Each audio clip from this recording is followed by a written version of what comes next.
Hey everyone, welcome to Dallo Podcast. This is going to be episode 152. So tonight we're talking about the recent news that Sony had hit us with this week, or technically last week, about them ending physical media in January of 2028, as well as ending the store for the PS3 and the Vita coming up here in August.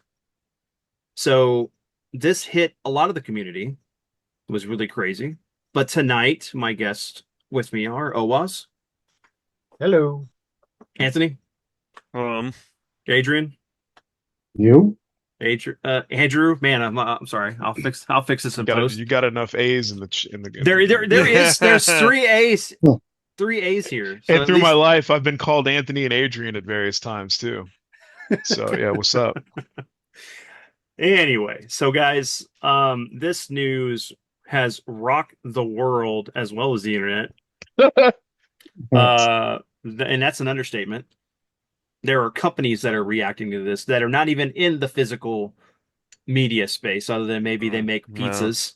Domino's UK on the Yeah, ball. KFC. Hey, KFC. even You wouldn't WWE download a stated, pizza, would you? right. I mean, could you imagine? It's like 3D printing. You just download a pizza and you 3D print it instead of like dehydrated pizzas from Back to the Future 2. It's a I would love that. No. I would love that. I don't know what's stopping us. We have dehydration machines. Why can't we have rehydration machines? Yeah.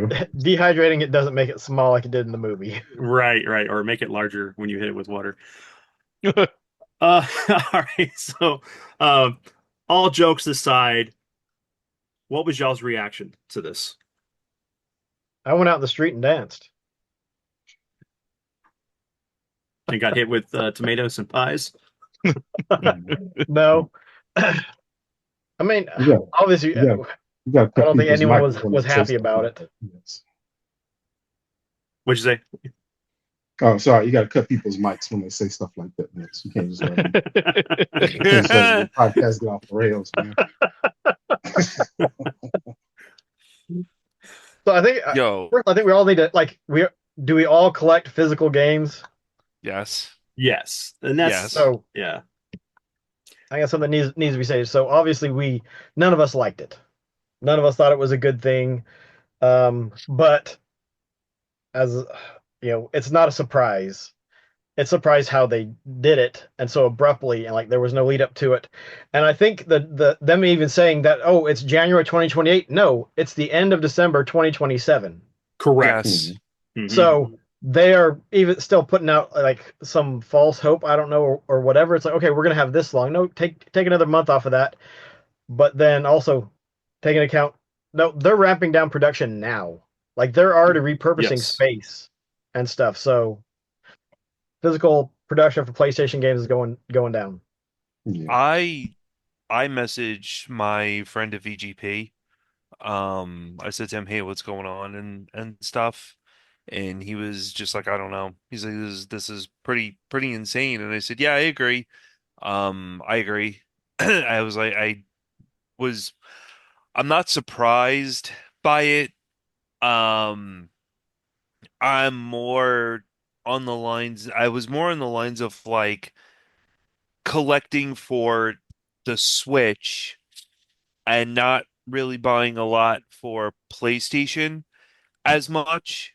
So that's why my Switch collection is massive because, like I said, Elliot, I was very surprised that I pre-ordered it for the PlayStation 5 and not the Switch. Whenever I hear, oh, new RPGs are coming out, I tend to lean more towards the Switch than I kind of do PlayStation. And I think it's for the portability. But Vince, when you and I were talking last night, I do agree that there are some comparisons between, Final Fantasy, but not getting into that or derailing anything. Um, I've kind of leaned more away from uh PlayStation, and because I knew this was going to happen, I knew they were going to pull physical media for the five. I expected it with Grand Theft Auto and, paid content and all the other stuff. And just the way they were going, it's like, hey, digital day one. Like, even to the point where I've noticed in the past like couple of years now, they have the little clock as a countdown timer on a game that you can pre-order, and they say if you and there's incentive too. If you pre-order this game, you could play it 3 or 4 days early, pushing the narrative of digital. And I personally do not like digital at all. I like owning my media. I like my physical games. I grew up, collecting physical games. I don't like to micromanage any form of digital content. And You right, micromanage digital content all the time in games you play. Just saying. Saying. He's not wrong, especially since we play RPGs. no, I'm talking about digital. Well, all right, let me digital It's games. That one went. no, it's okay. I get it. I can't do between like two, I don't know why I have a PlayStation 5 and it's turning into a computer with the SSD that's in there is a 2 terabyte and then another terabyte hooked up to it just to hold all these like digital games and stuff, and it's becoming really annoying. I like to take the disc out, delete, come back in. Yeah, just it's I don't like digital at all. I feel like I don't own it. It's just, whatever. Hmm. But I mean, that was my thing. And then I sat back, I looked at my whole collection, and then I started going on price charting and looking to see if anything was going to start going up in the next, hours or so. And PlayStation 3, I think's starting to creep up there. Adrian, what's your take on this? Yeah, I think we talked about this in something along those lines in previous podcasts about this is kind of the knock-on effect of like 2013 to me, where instead of people like making a choice between one product or another, you kind of demonize one company and canonize another company, and then that company completely goes out of business, and then the one you're left with gets to do whatever they want. And I'm talking about PlayStation and Xbox. And so Uh, this is knock-on effect of 10 plus years of people, like I said, basically like turning Xbox into this villain of a company when it should just been one consumer choice versus another. And now they're out of business, and Sony is like, okay, we can do whatever we want now because we don't have any real direct competition. Nobody considers Nintendo is always considered to be off doing their own thing. But I think if Xbox was in a stronger position, I don't think Sony would have kind of pulled something like this so bluntly because they know, you don't really have a place to go if you're going to play console games other than PlayStation. it's true. Adrian? So I guess like my reaction was kind of the same as a little bit like Owas. I think all of us saw it coming.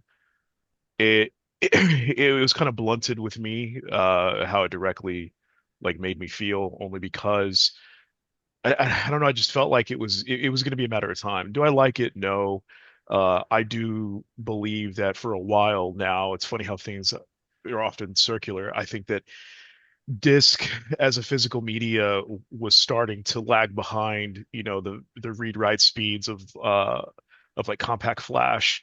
So similar to what Nintendo does with its carts, I was kind of hoping, as far-fetched as it would be, that we could stay physical and move away from the disc and the moving parts of the drive, and more companies adopt the flash disk. Do whatever it may look like in whatever form, similar to Switch or not, that you could still cram the gigabytes on there. The read write speeds are amazing. Totally blowing the discs out of the water. I was hoping that that would have been, a return to the cart almost, back to the 90s. But that was more of a pipe dream than anything else. I think everybody saw the way digital distribution worked. This was coming. And what, Adrian brought up a really good point. And whenever Xbox kind of just tripped over itself, and really had a giant hill to climb after the launch of the Xbox One. Sony was just so far ahead with Nintendo being its own thing that they really got to dictate the direction of console gaming. And so here we are with that, with them making this cutoff. And again, like Owas was saying, yeah, they say, okay, it's not going to start until 2028, till January. No, they're starting now. And anybody that's going to be releasing any sort of game between now and that time period, they're already like, well, I mean, the company's going to look at it like, well, Sony's made the decision. They have the biggest install user base these type of systems, because there are games that come out Xbox, PlayStation first, and then a couple of months later, once it's optimized for the Switch. So they can sit there and look at it and go, well, our big install base is going to be PlayStation. They're going away from physical. I know we still have a year, but screw it. With digital, you can wait longer for the game to go gold. You don't have to do a physical master copy, none of that. You just, here you go. It's easier for them, unfortunately, for us. Uh, but yeah, it was coming. No one really stepped in to stop it, and yeah, so here we are. I think Yeah, and no, go ahead, Adrian. I was just going to say, yeah, what Opa says is accurate. They said the cutoff is 2028. That's like the absolute cutoff. People can stop making discs tomorrow. That's Yep. just that's just the date where there's going to be no more discs. I have something for this, but I want to let Anthony go, and I'll give my take real quick. I um the one thought that did pop into my head with all of this, I don't know about you, Andrew, or Adrian. But I know Vince and I are like a big collector's edition type of people. And I know the collector's editions, the one thought that did pop into my head initially was, well, I hope if they are not going to give us any more physical discs, and let's say a collector's edition now is like $200, maybe you could drop the price, because all you're doing right now is just providing a code inside of a plastic box, and we're getting like the collector's edition with it. So maybe the prices will go down a little bit more, which would be nicer, that you won't be paying $300 for collector's edition. But I mean, to Oaz shaking his head, I agree with that point, that might, be a pipe dream as well, where Because it's going to be more you know, expensive to produce it physically now or then than it is now. Because Different manufacturing, though. And the yeah, other thing uh, too is they've already been doing this. What digital codes, yeah, quite a few collector's editions recently have just been codes in a codes. box, And they yeah, haven't dropped the or price either, or right? they're just the collector's item. Oh yeah, this is the collector's, but you don't even get the game. Really? Yeah, I've seen this. Yep. yeah. Oh They did wow, that with I haven't. Yeah, they did that with Starfield. Starfield. What was it? Come on, You had to get the one with the the Horizon, watch. the newest Horizon game that came out a couple years That's the ago. only one I remember, but I That thought was that was just a just, a one-off. I nah. didn't know. No, Wow. they've leaned into that. I mean, even whenever games started to go digital, however many years ago, when the storefronts first really popped up, I think we all at the time were like, hey, you know what? They don't have to print the disc, they don't have to print the box art, they don't have to mold the plastic cases. Maybe these games will be cheaper. Yep, Never happened then. we And talked so about that now, years ago. yeah, But so it's happened now now. and now what you got is I think somebody had highlighted it. It was a what well, why this is so going, I guess, into the next topic, why the gaming industry is moving towards digital distribution. I feel like there's so many answers, but if you want to distill it down to one, it's easier for them to control the prices this way. So somebody had an image of a used copy of Death Stranding in like a resale shop or something for like $30-$40, and then showed what the price was on the PlayStation Store. Unchanged, still full price. It wasn't even Death Stranding 2. $79. It was actually older than that. It Yeah, was it an was the older director's game. cut. And it was like, you know what? That's their big benefit from this, is they don't have to worry about the secondhand market anymore. It can just stay on their digital storefront, and they can dictate the price, how Price much it whenever. drops, if it drops whenever they do like a summer sale. That's huge for them. So that's their incentive. That's why. But So I like how you said they can dictate the price. They're not forcing anybody to buy it, though. At the end of the day, you can charge somebody whatever you want, but unless somebody actually pays it, right, You you're have to not gonna vote make with any your money off wallet. it. So you vote with your wallet. Yeah, yeah, exactly. And that's like an overall theme, I think, in all of this is, vote with your wallet.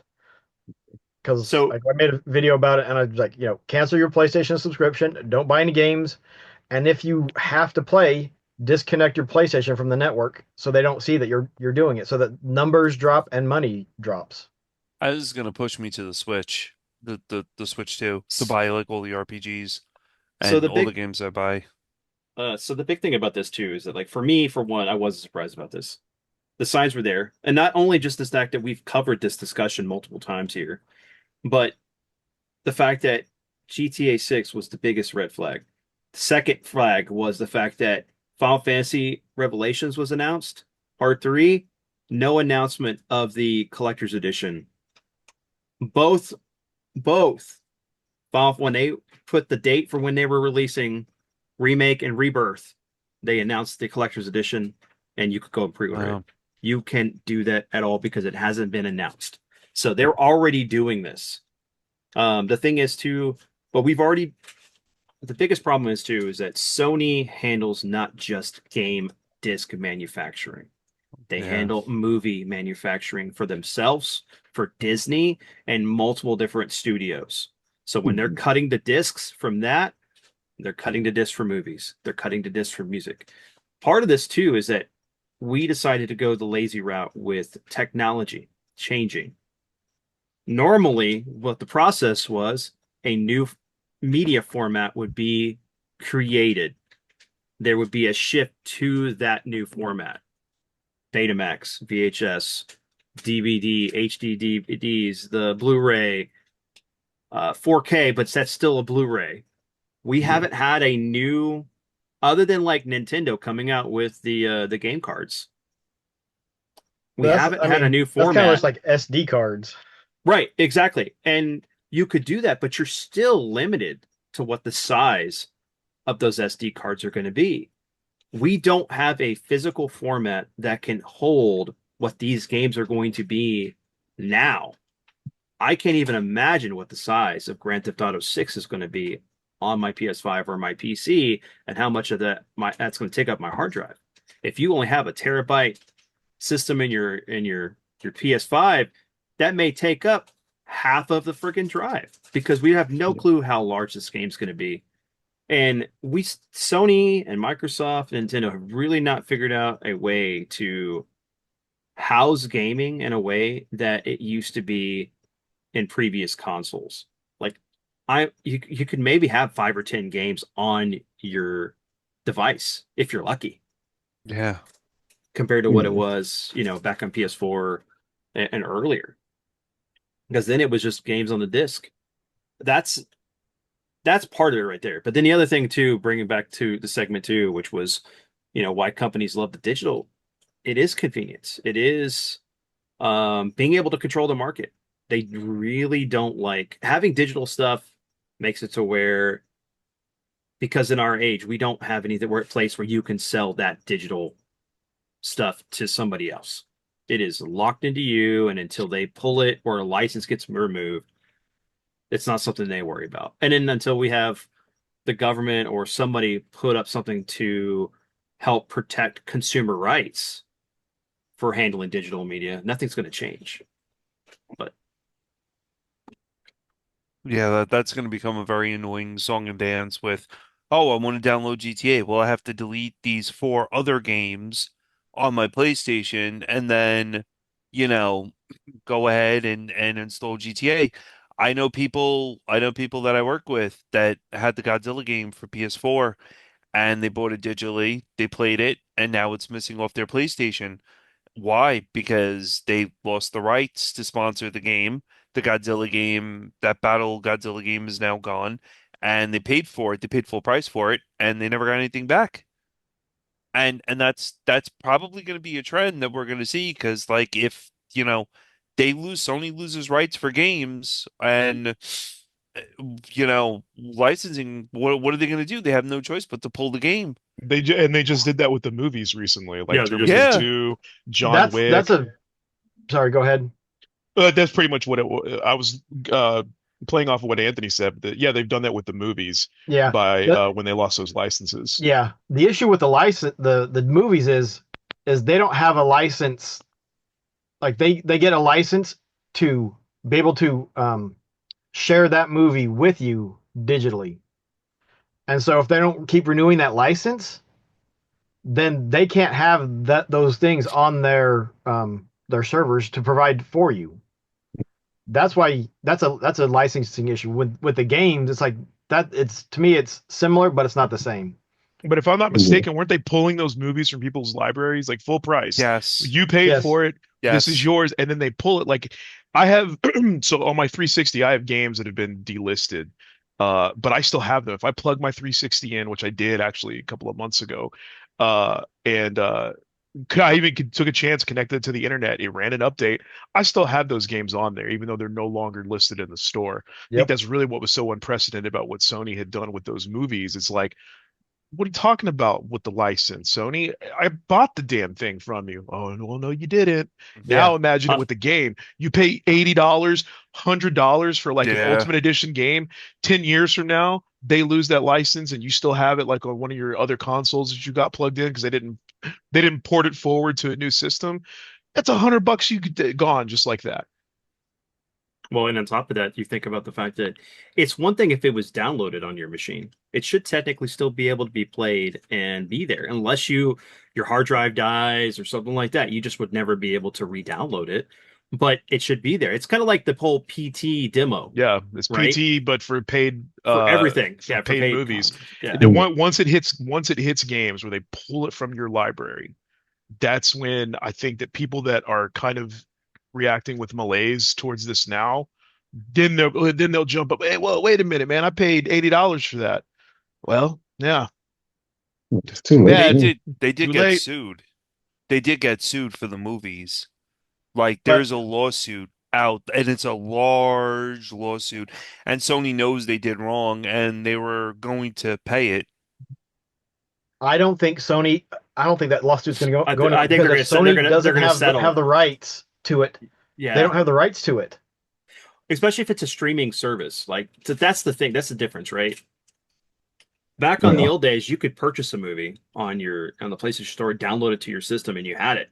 And you could transfer it to your Vita or your PSP. Yeah. That's And right. then I same still thing have with TV Xbox. shows. I still have TV That's shows right. on my Xbox 360 that I bought Yep. over 20 years ago. Yeah. Old Hmm. episodes of South Park, like the World of Warcraft episode. I Yep. still have that on there. That was one of the things I checked. That's right. And I mean, the thing is, though, that's an episode I bought, yes. And I think everybody, to a degree, like we understand if I get something on Netflix, I'm watching it, Netflix pulls it because of licensing. Okay, that's fine. I'm paying a streaming service. I'm accessing their library that they currently license out. Cool. That at the end of the day, it's when I've paid full price for something, what did I just pay full price for? Did I A pay full price long-term for a rental. product? Or yes, or did I just pay full price for a 10-year rental? And that's Yep. what it's turned into, and that's what's I think it That's the should big be issue. everybody's gripe. I Hmm. think that's what it's always been. But like, so was it last year, 2 years ago? Whenever Microsoft discontinued the 360 store, I was like, okay, I'm gonna get another Xbox. So I got a new one, and I went through and I started downloading games that I own digitally, and one of them was the Outrun game on Xbox Live Arcade. I can still go back and get it. I was able to put it on my hard drive. You can't buy it. You couldn't buy it for years, but they Right. still It's had tied to your access to it. account. Yeah, Yep. Yeah, it's tied to the account. Mm. that's awesome. So, I mean, I would want to know more information about any specific games that Sony has removed from people's hard drives. I mean, outside of PTs, I don't think they've done that yet. I guess we're more or less talking about that seems to be like where it could That's be the headed. fear. That's the fear. Okay, that's a fear. Okay. Yeah, Yeah, Because because I know they did it with the movies. yeah. I think the fear would be I just dropped $80 for Grand Theft Auto, and then whatever, 10 Yeah. years from now, they remove GTA 6 from the library. And it's like, oh, well, we've ported it forward to PS7 or yeah, PS7. We ported it forward. So you don't need your copy on PS5 anymore. Fuck you. I mean, in Yeah. all honesty, though, let's let's call it this way. They very well could lose licenses for GTA for the new GTA because when a music artist goes back and looks at their catalog and they're like, "Oh, I'm gonna pull these songs from my catalog. I do not want them played anymore." And now you have these songs on the new GTA, they'll say you have to pay us a certain yes. but Michael, they can just the problem is that you can just patch it. Now with it being completely digital, They can, it's a Yeah, different they can take the different songs space. out, and they've added songs like with Grand Theft Auto 4. Like one of my favorite bands is really. Sepultura. One of my favorite bands, Sepultura, and then with Grand Theft Auto 4, when they released the Ballad of Gay Tony and Lost and Damned, they added new songs. And their Sepultura is one of the bands they added, so they could very easily have it patched where it's like, okay, you have to run this game Ah, offline because if you don't, you're gonna get the update. We're gonna go ahead and pull this artist because for whatever BS with the record company. So they'll do that, especially in this day and age with patches and updates and stuff like that being so easily But distributed. but even that is not keeping what you paid for. If you paid for GTA 4 with the bands that were on GTA 4 and they swap them out, you're not getting what you paid for. Yeah, and that's Right, always which is worried right. me by playing the digital version of GTA 4. I mean, not me. I have those albums anyway, but yes, that's worried me in the past. Like, what if I fire up GTA 4 and with the DLCs attached, my digital version, not the one I have on disc? Would some of those be pulled? The answer would be yes. yeah. That could very much happen. But then if I go offline and I play what's on my disc, everything's there. I think they're different kinds of licenses. One of the Yes. things is like Sony went out and got a license so that they could sell you these movies. Sorry, so they could long-term rent these movies to you and TV shows. Now, these are companies that are licensing to Sony to put their games on their system. I don't think they can come back and say, well, they might be able to say you can't sell our game anymore, but they're not going to. I don't think they can come back and say you need to take this and this out of that game now because Well, it's a different kinds of licensing. it wouldn't be Because Sony. It would be through the studio yeah, but that's because what I mean. Yeah. I yeah, don't think they would have. I don't think they could do that. Now that's again. I'm just saying I don't think they can. Doesn't mean that they can't. yeah. I don't But know what enough about the it's copyright laws for or what goes into a game license uh through an issue that happens because of hey, this band did this and they want to pull it from the game because of whatever happened. I mean, they could. I that just don't know that what that instance. That the is, I grounds. think, could happen. Come out some band, a member, multiple members of a band did some horrific thing. It's like, yeah, we don't want that associated with our game, and that would be the company going, Hmm. okay, we are going to remove it, and not Sony doing it. But because of how, and again, none of us are lawyers. We don't know how all the copyright and all that other stuff works. But to me, it wouldn't make any sense for them to be able to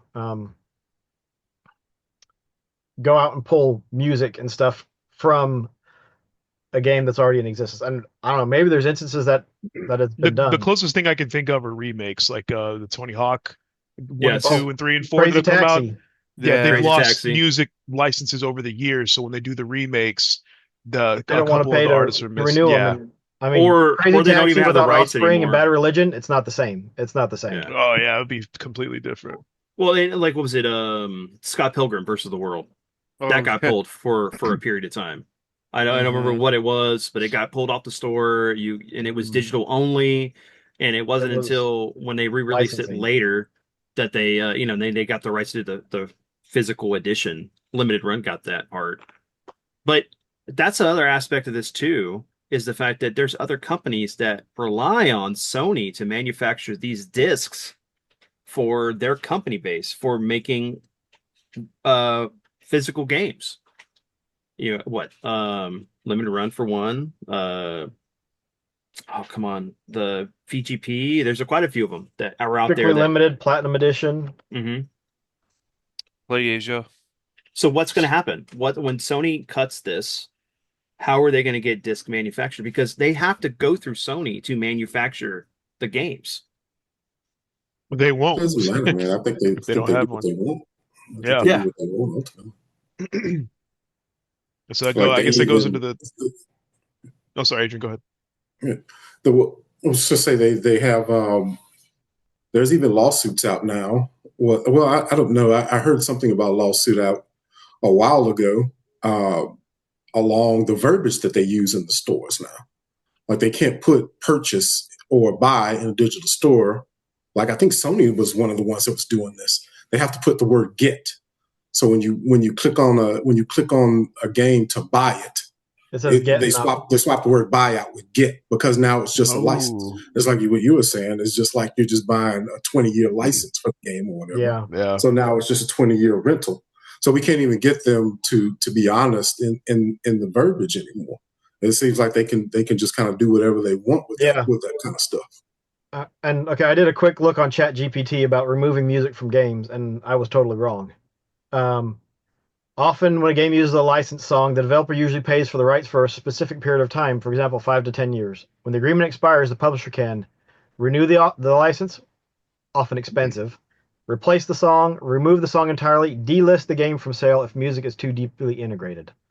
And it gave Grand Theft Auto 4, San Andreas, Horizon, oh my gosh, Forza Horizon. Yeah. Yes. Oh, and Rock Band. Yeah, Rock Band, I could see that big So- time. So Rock for Band, all the definitely. digital games that use licensed music, that absolutely stinks. That is Mhm. that's why I thought it was like, no, they wouldn't do that. But Well, could you imagine, like, you bought a physical disc and you go to put it in your system, and then because there's an update that reflects this new change with the software, you lose that, even though it's on the disc.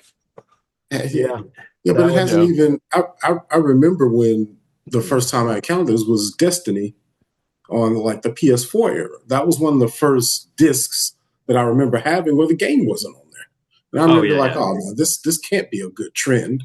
And after that, Yeah. it was all downhill from there. Yeah, And so I mean, even at the end of the day, I would like for them to keep the disc, but there haven't been games on discs in a very long time, at least 10 years. Well, there Yeah. are some, because like Yeah, there is some. what is it? Oh, come on, what's that?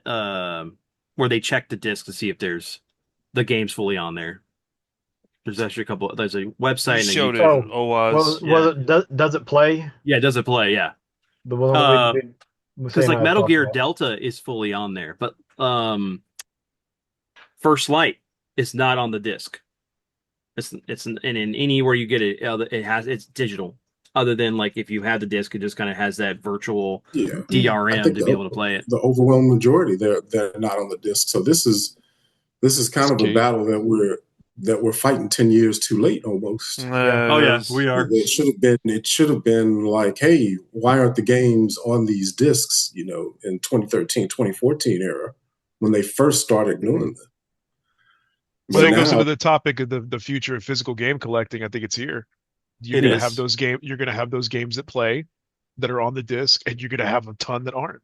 And then what happens if again they pull that from the store, and you can't access it? Whereas like Owas was saying, and I've seen it on Xbox, I go plug that thing in, I can go pull a game, download it, even if it's not on my thing. But the fact that I bought it at some point, it's still out there on a server somewhere that I can access because I bought it, even though it's Mhm. delisted. Is that going to continue to happen for these games that just come with the license on it, with the key that doesn't have anything else? Is that what's going to happen or not? Well, they've I already said that with the PlayStation 3 and the Vita, as long as you had purchased anything that digitally for those systems before they shut it down, or when they shut, if you do it now up to that point, when they do shut it down, you'll still be able to download your games for the foreseeable future.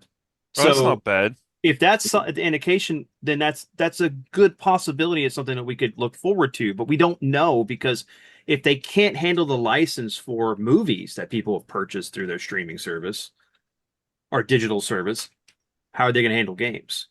well, at the end of every one of those, there's always a we get to do whatever we want clause. Yeah, Yeah, even Yeah. Yeah. with the Yep. that let you perpetually download it, at the end of that, it says, by the way, we can not do this. We can do whatever we want at the end of that. So Mhm. even that's just for now.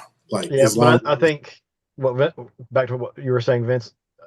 It's a different kind of license because the licensing is with Sony as opposed to Sony licensing something from somebody else. Correct.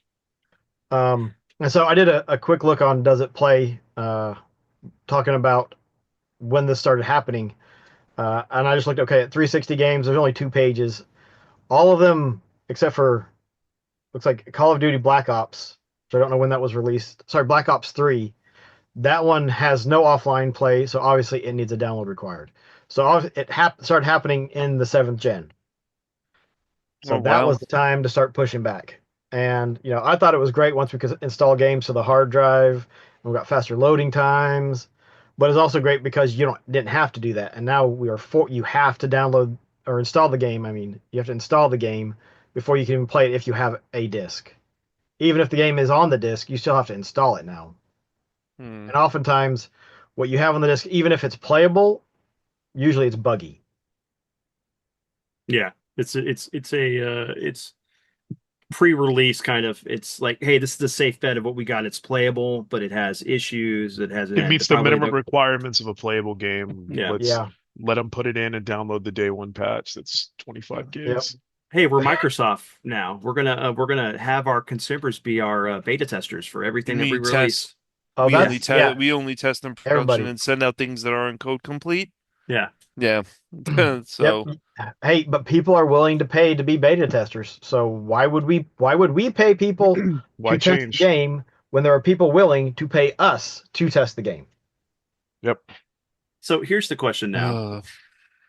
Like, what do we gain from this? Like going based off the next in the segment of stuff. What do gamers gain from this? Honestly. Like, well, as a retro, Ease of playing is a huge thing.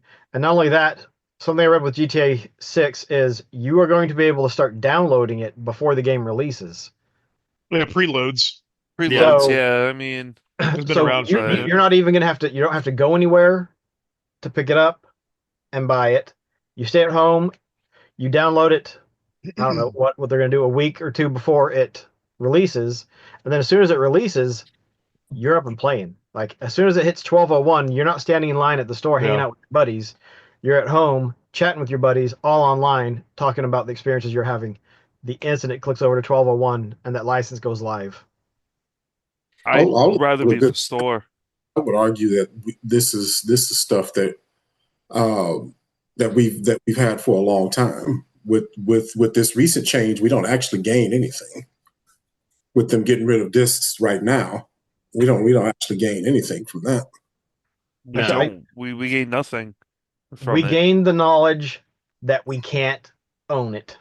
Yeah, Well, Do with it what you will, but This- that's yeah. what you're saying. Adrian is like, yeah, well, that's true. They've been doing it for a while. So what do we Yeah. gain? We know we don't have I any mean, other options. if anything, we lose because if you stand pat, like we were saying, and you do vote with your wallet, you don't get those games because you're making a stand. You're saying, okay, look, I'm not going to pay this price for this full game for this digital game, or I'm not going to pay it at all. Like even what Anthony was saying, like he's going to start focusing heavily on Switch too. So yeah, we do actually kind of lose a little bit, but I mean, you're trying to make a point. Will it enact industry-wide change? Who knows? Because I mean, we still don't even know what Project Helix is going to be. We can probably guess what it's going to be. It's going to be like a half console, half PC, but it'll be all digital more than likely. My pipe dream of using one of the bigger or not say bigger, but a non-Nintendo company moving to flash storage for their carts. I know it's not going to happen. But when Project Helix finally, when Project Helix finally does get announced, it's going to be the same thing. It's going to be all digital. Even those mock-ups that got released in the Microsoft trial for the like the upgraded or the refreshed Series X had it as diskless. So I mean, for me, it's the only real thing PlayStation has now become for me is Marvel Monst Studios. Monster Hunter, uh, Call of Duty, and that's really about it. And I don't, here that's my view of that. Um, my 12-year-old, I asked him just to give you guys a refresh with this, and I said to him today with this friend, I'm like, okay, so what's Xbox? He says, oh yeah, that's the PC you have sitting in your room, right? And I said, no. I said Xbox is a console. But you Um, failed as a father, is what I'm hearing. I hate Xbox, so I really could care less. Um, but I mean, he just then his friend was like, "Oh yeah, that's the system that the Green Man came out on, right?" So that was from 12-year-olds, Green Man meeting Master Chief. Um, PlayStation, when I mention PlayStation, the only thing that comes up is COD and GTA. That's it. COD and GTA straight. And I was a very, very big PlayStation person, but I am very surprised when I moved from one house to another that I have a total, I think, around of 362 Nintendo Switch games, and I only have roughly around maybe 40 PlayStation 5 games or even less. And I don't really use the PlayStation 5 that much. Square was the reason why I went back and really played on the PlayStation 5 this year.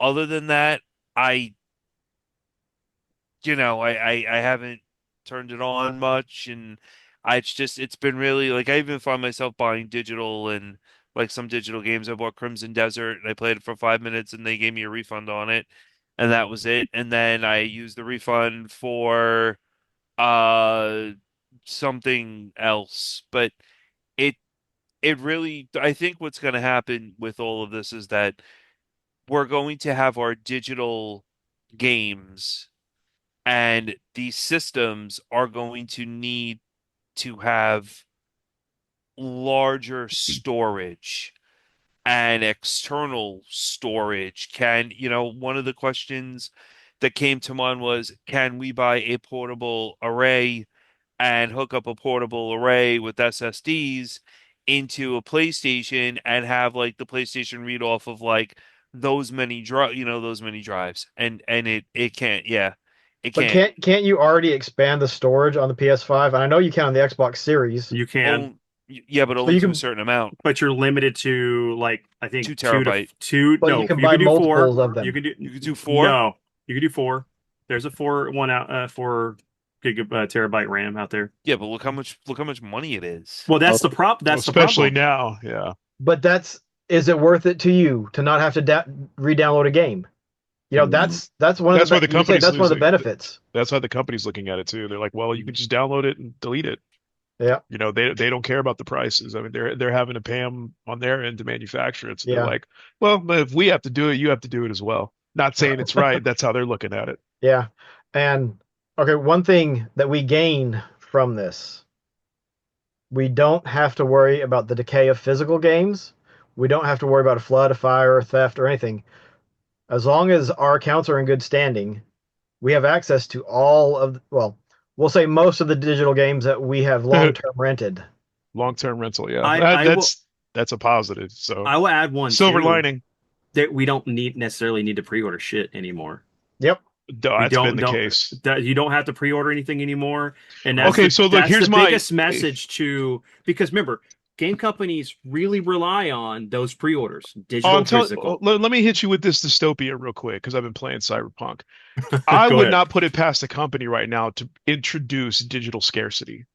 Like, hey, due to bandwidth limitations, due to, XYZ, we're going to open up, 500,000 downloads for the first week or two. Then we're going to open up another 1 million downloads for the next month. I do not put it past them, bro. So You know, What? you cut these mics off, man. You can't just let people.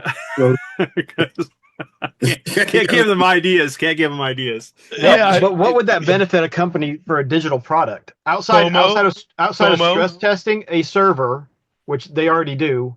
But Yeah. what would that benefit? I think there would be FOMO. more outrage on a big game because think if they did that for the GTA 6 launch, which is going to be massive. They're going to Yeah. get hit with millions of people. Millions of dollars. I Yeah. remember when Destiny 2 GTA did 5 this. came out and the online mode launched like however many months after Oh the yeah, it single was like player. 3 I or 6 had months. I had taken the day off of work because I wanted to play that online so bad. And my friends were ready to go, and it was such a cluster trying to get into that the first time because even they had underestimated how many people like wanted to play and what was going on. Ubisoft did the same thing with the Division when the Division first came out. Yes, oh yeah, you're right. I had played that too. We kept getting disconnected left and right. Or I you got was disconnected stuck in in the a The door. server stress testing, man. That's different. That's People were different stuck in a though. door. That's Yeah. different than like allowing people to download No, from a server. look at okay, so look at it from look at it from a technical standpoint when it comes to this, right? A networking standpoint for what Andrew said. And I totally agree with him on this. You're going to have a server farm and you're going to have a bandwidth of server. You're going to have servers that are set up, okay, and they're going to be like, all right, we have so many servers set up within this server farm, and they could easily turn around and say, okay, GTA is now coming out. We're going to limit this to 100,000 downloads, and that's it. You're cut off. And then 2 weeks later, we might limit it to maybe 50 download, 50,000 downloads or so like that, because we have to. And what's the okay, let's use the term that everyone we have to integrate the players accessing our servers to make sure that they have a smooth integration and experience with the software and I with don't with downloading and I accessing don't see everything that happening when you're dealing with downloading a game. I see because it they're going to Oh, I playing don't, hit it, I don't, I don't want it to happen. I mean, but look at MMOs, or but not but even MMOs only, but they have queues to even get into multiplayer games. So that's why I'm well saying I that wouldn't put it But past that's them to do different. something that's like that. different. That's different. I could it's majorly different because like the thing is like when you're dealing with people giving you money, you need to make sure that because the possibility of them wanting a refund and then not you losing visits from them, you don't want that to happen. I But just think on large scale, Vince, I think on large scale games, I think they could do whatever they want and I they know that they're going to get the money. I don't think that that part would happen though.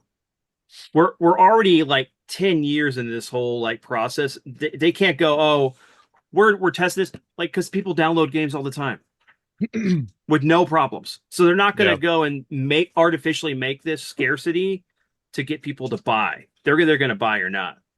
I think back to the point that a couple people made, vote with your dollar. I think the future of voting with your dollar isn't going to be not buying the games. It's probably going to be picking the most trustworthy digital storefront. And so the Um, I guess you're going to have to just decide, okay, Sony is over here with bad, I don't know what you would call it, like customer service or bad policies or bad licensing.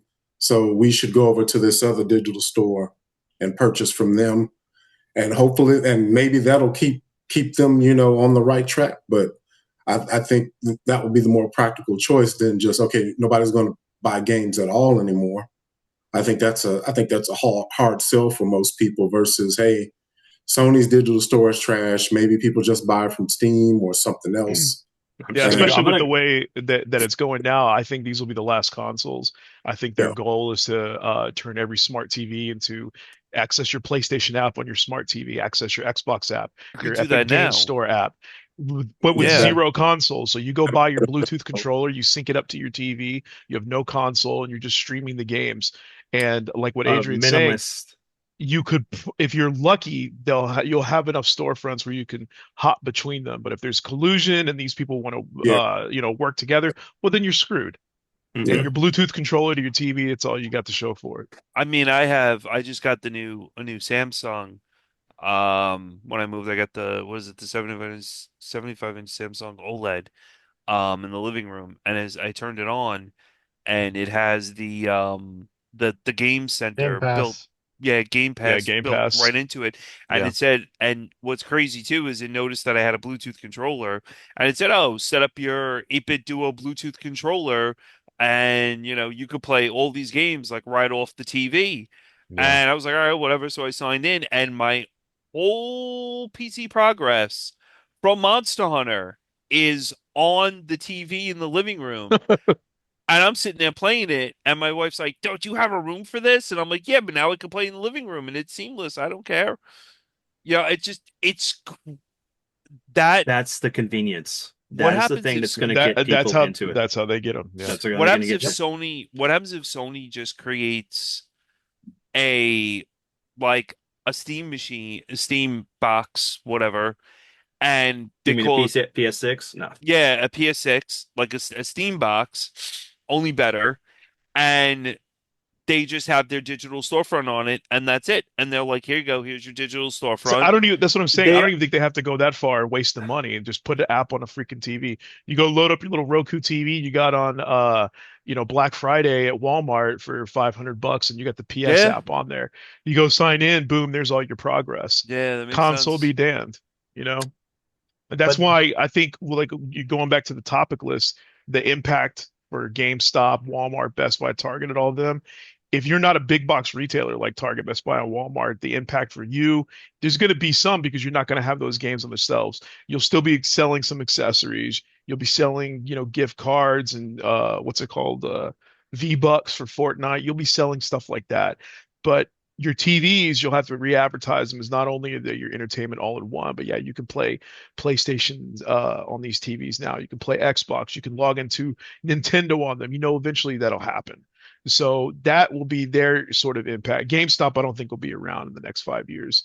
no. GameStop has already shifted though. They're from trying, Yeah, yeah. the game focus. Funko Pops and T-shirts. Collectibles. They're But trying to get into the collectibles market. TCG, because you can go Yep. get Magic cards there. You can get sports Oh, that's cards right. there. That's right. Yep. They're going completely So, collectible. Even cell phones. Yep. Yeah, so they're already making the shift, and they have been for years.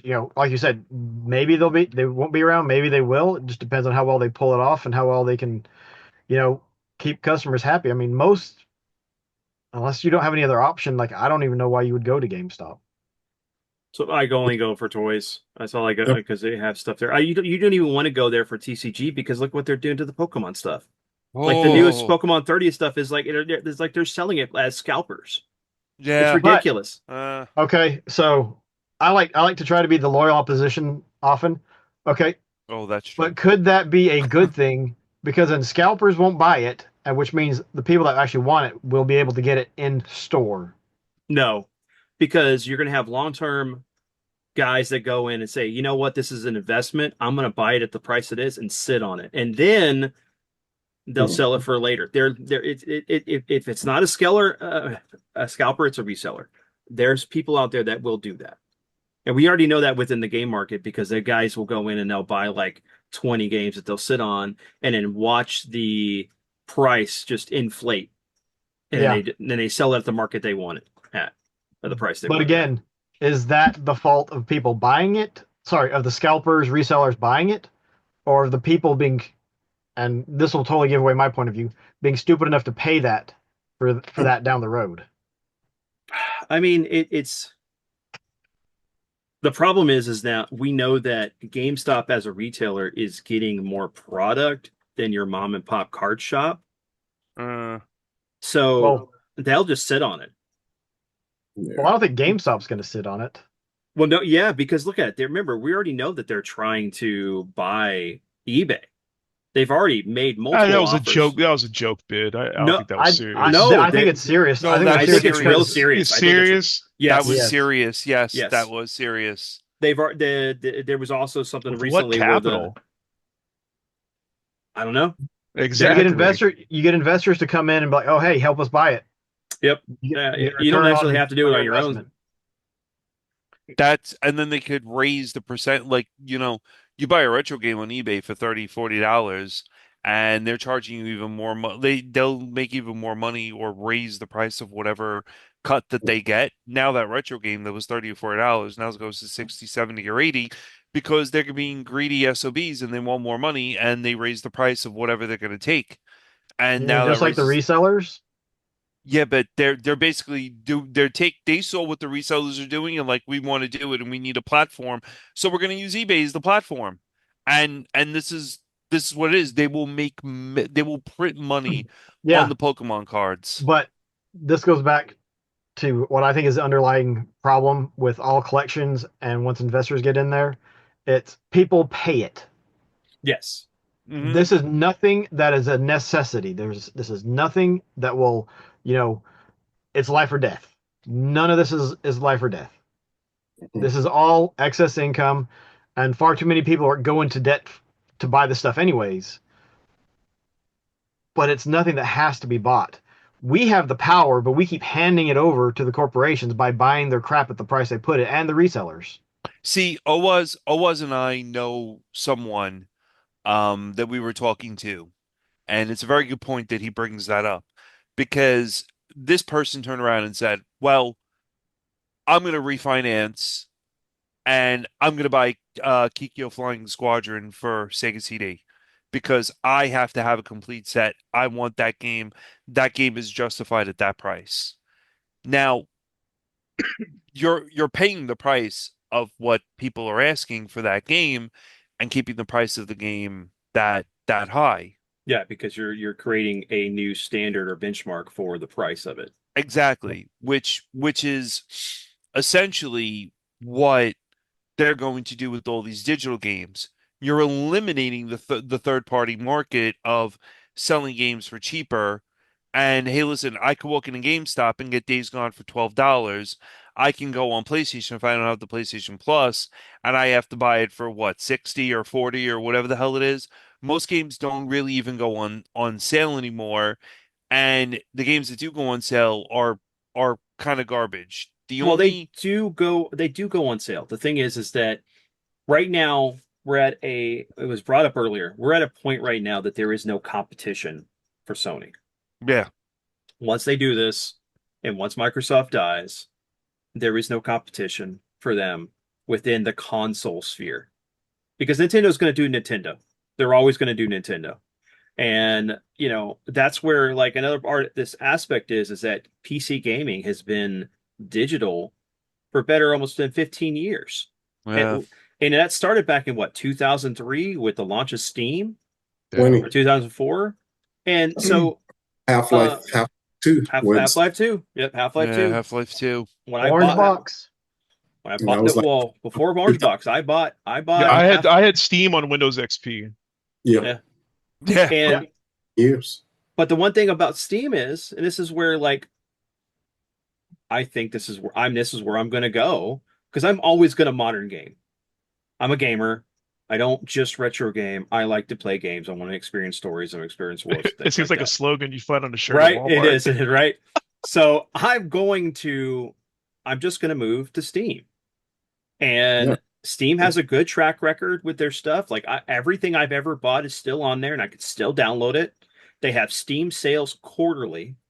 Well, I yeah, think they Steam is do. the big reason what we were talking about earlier, why the hope of digital storefronts, at least in the console space, was that, oh, they don't have to print out all this stuff. The prices are going to be cheaper. Steam Exactly. delivered that, Yep, they did. not only And they with the still do frequency it. of their sales, but even like, God, I had my notes down, but there was a game that had come out somewhat fairly close console PC release, and it was $10 cheaper on Steam anyway than it was on the consoles because of the cut that's, whatever overhead Sony and Microsoft put on top. So I think when people were like, well, PC gamers they accepted it, 2 decades ago or whatever, and it's like, well, I think that's probably the big reason why customer service is really good. Plus, on average, they were just cheaper to begin with, and the frequency of the sales they have. The big joke about, well, I can't wait to buy another 10 games. I'm not going to have time to play because it's like it's freaking $8. And Of I course, I don't gotta have to. get it. But people were not happy with Steam when it first came out. They Oh, No, had I didn't know. Neither I didn't know were. what it was. I remember when I got it, I was like, why do I need Steam? I couldn't really figure it out. yeah, Uh, but eventually it was like, oh, okay. And then plus, I had to figure it out if I wanted, for Half-Life 2. So but they I they worked mean, really hard to build that trust with their customer base yeah, to be the reliable place on the PC where you could get a refund, it would be there for you to download forever. They built that trust over 20 years, and I remember people really complaining about the fact that you couldn't buy Half-Life 2 physically at all. yeah. hmm. well, I still have my disc for it, but Yeah. that had all the stuff to Can download I all that. can I ask you though, Vince, why not the Switch 2? Because I want the fidelity of the and want to have the performance of the machine. That's Yeah. why I stick to look. I like, I do like the portability aspect of the Switch 2, but Hmm. I don't utilize the Switch 2 in a portable way unless I'm traveling, and I barely do that in True. general. I mainly game on sitting at this desk right next to on my TV with a controller. I prefer this controller over the Switch controller. I feel it's better. it has better accuracy. It works for what I want to do. The Switch 2 is much better, and I do like the Pro controller, but I it's like my movies. I want my movies to be in the highest quality they can. Because I want to be immersed into them. And so if I'm going to play modern games, I'm just going to move to PC, especially with, like I said earlier, and I didn't bring it up in the thing, but like I subscribe to the GeForce Now. And that service is really nice because I don't have to upgrade my machine to get the best graphics because it relies on my internet connection. And I can import all of my games that I have through Steam and GOG into it and be able to play them at any time. So it's a convenience factor. But like I'm not going to stop playing my PS5. There's games that I plan to pick up on it, but that'll probably be the only things I grab. But like I do want to pick up Final Fantasy Revelations so I can complete my trilogy on my PS5. Now I'm going to want to play it on the PC because I can with that that service, and it's going to look Shit. amazing. Shit. Yeah, I mean, and just for me, like I said, I've always been physical. I don't the whole digital thing. I don't really like the digital stuff. I mean, like what they're doing with digital and everything. Um, I'm definitely gonna go more towards the Switch 2 and probably buy. I mean, like I said, I've already gone and or started buying games on the Switch 2 to begin with. I did buy Requiem on the 5 because I wanted to play it the best way I could. Should Mhm. have put it on PC, which would have been a smarter decision. Uh, but I mean, Nintendo's gonna do Nintendo. They don't care. They're gonna do whatever they're gonna do. They're probably gonna still release physical. They have a gigantic indie market, Nintendo, that they run off of. The indie games on the Switch are crazy. But I mean, the Switch also has digital as well. I mean, you could go on the Switch and play It's game digital. codes. Mhm. Yeah.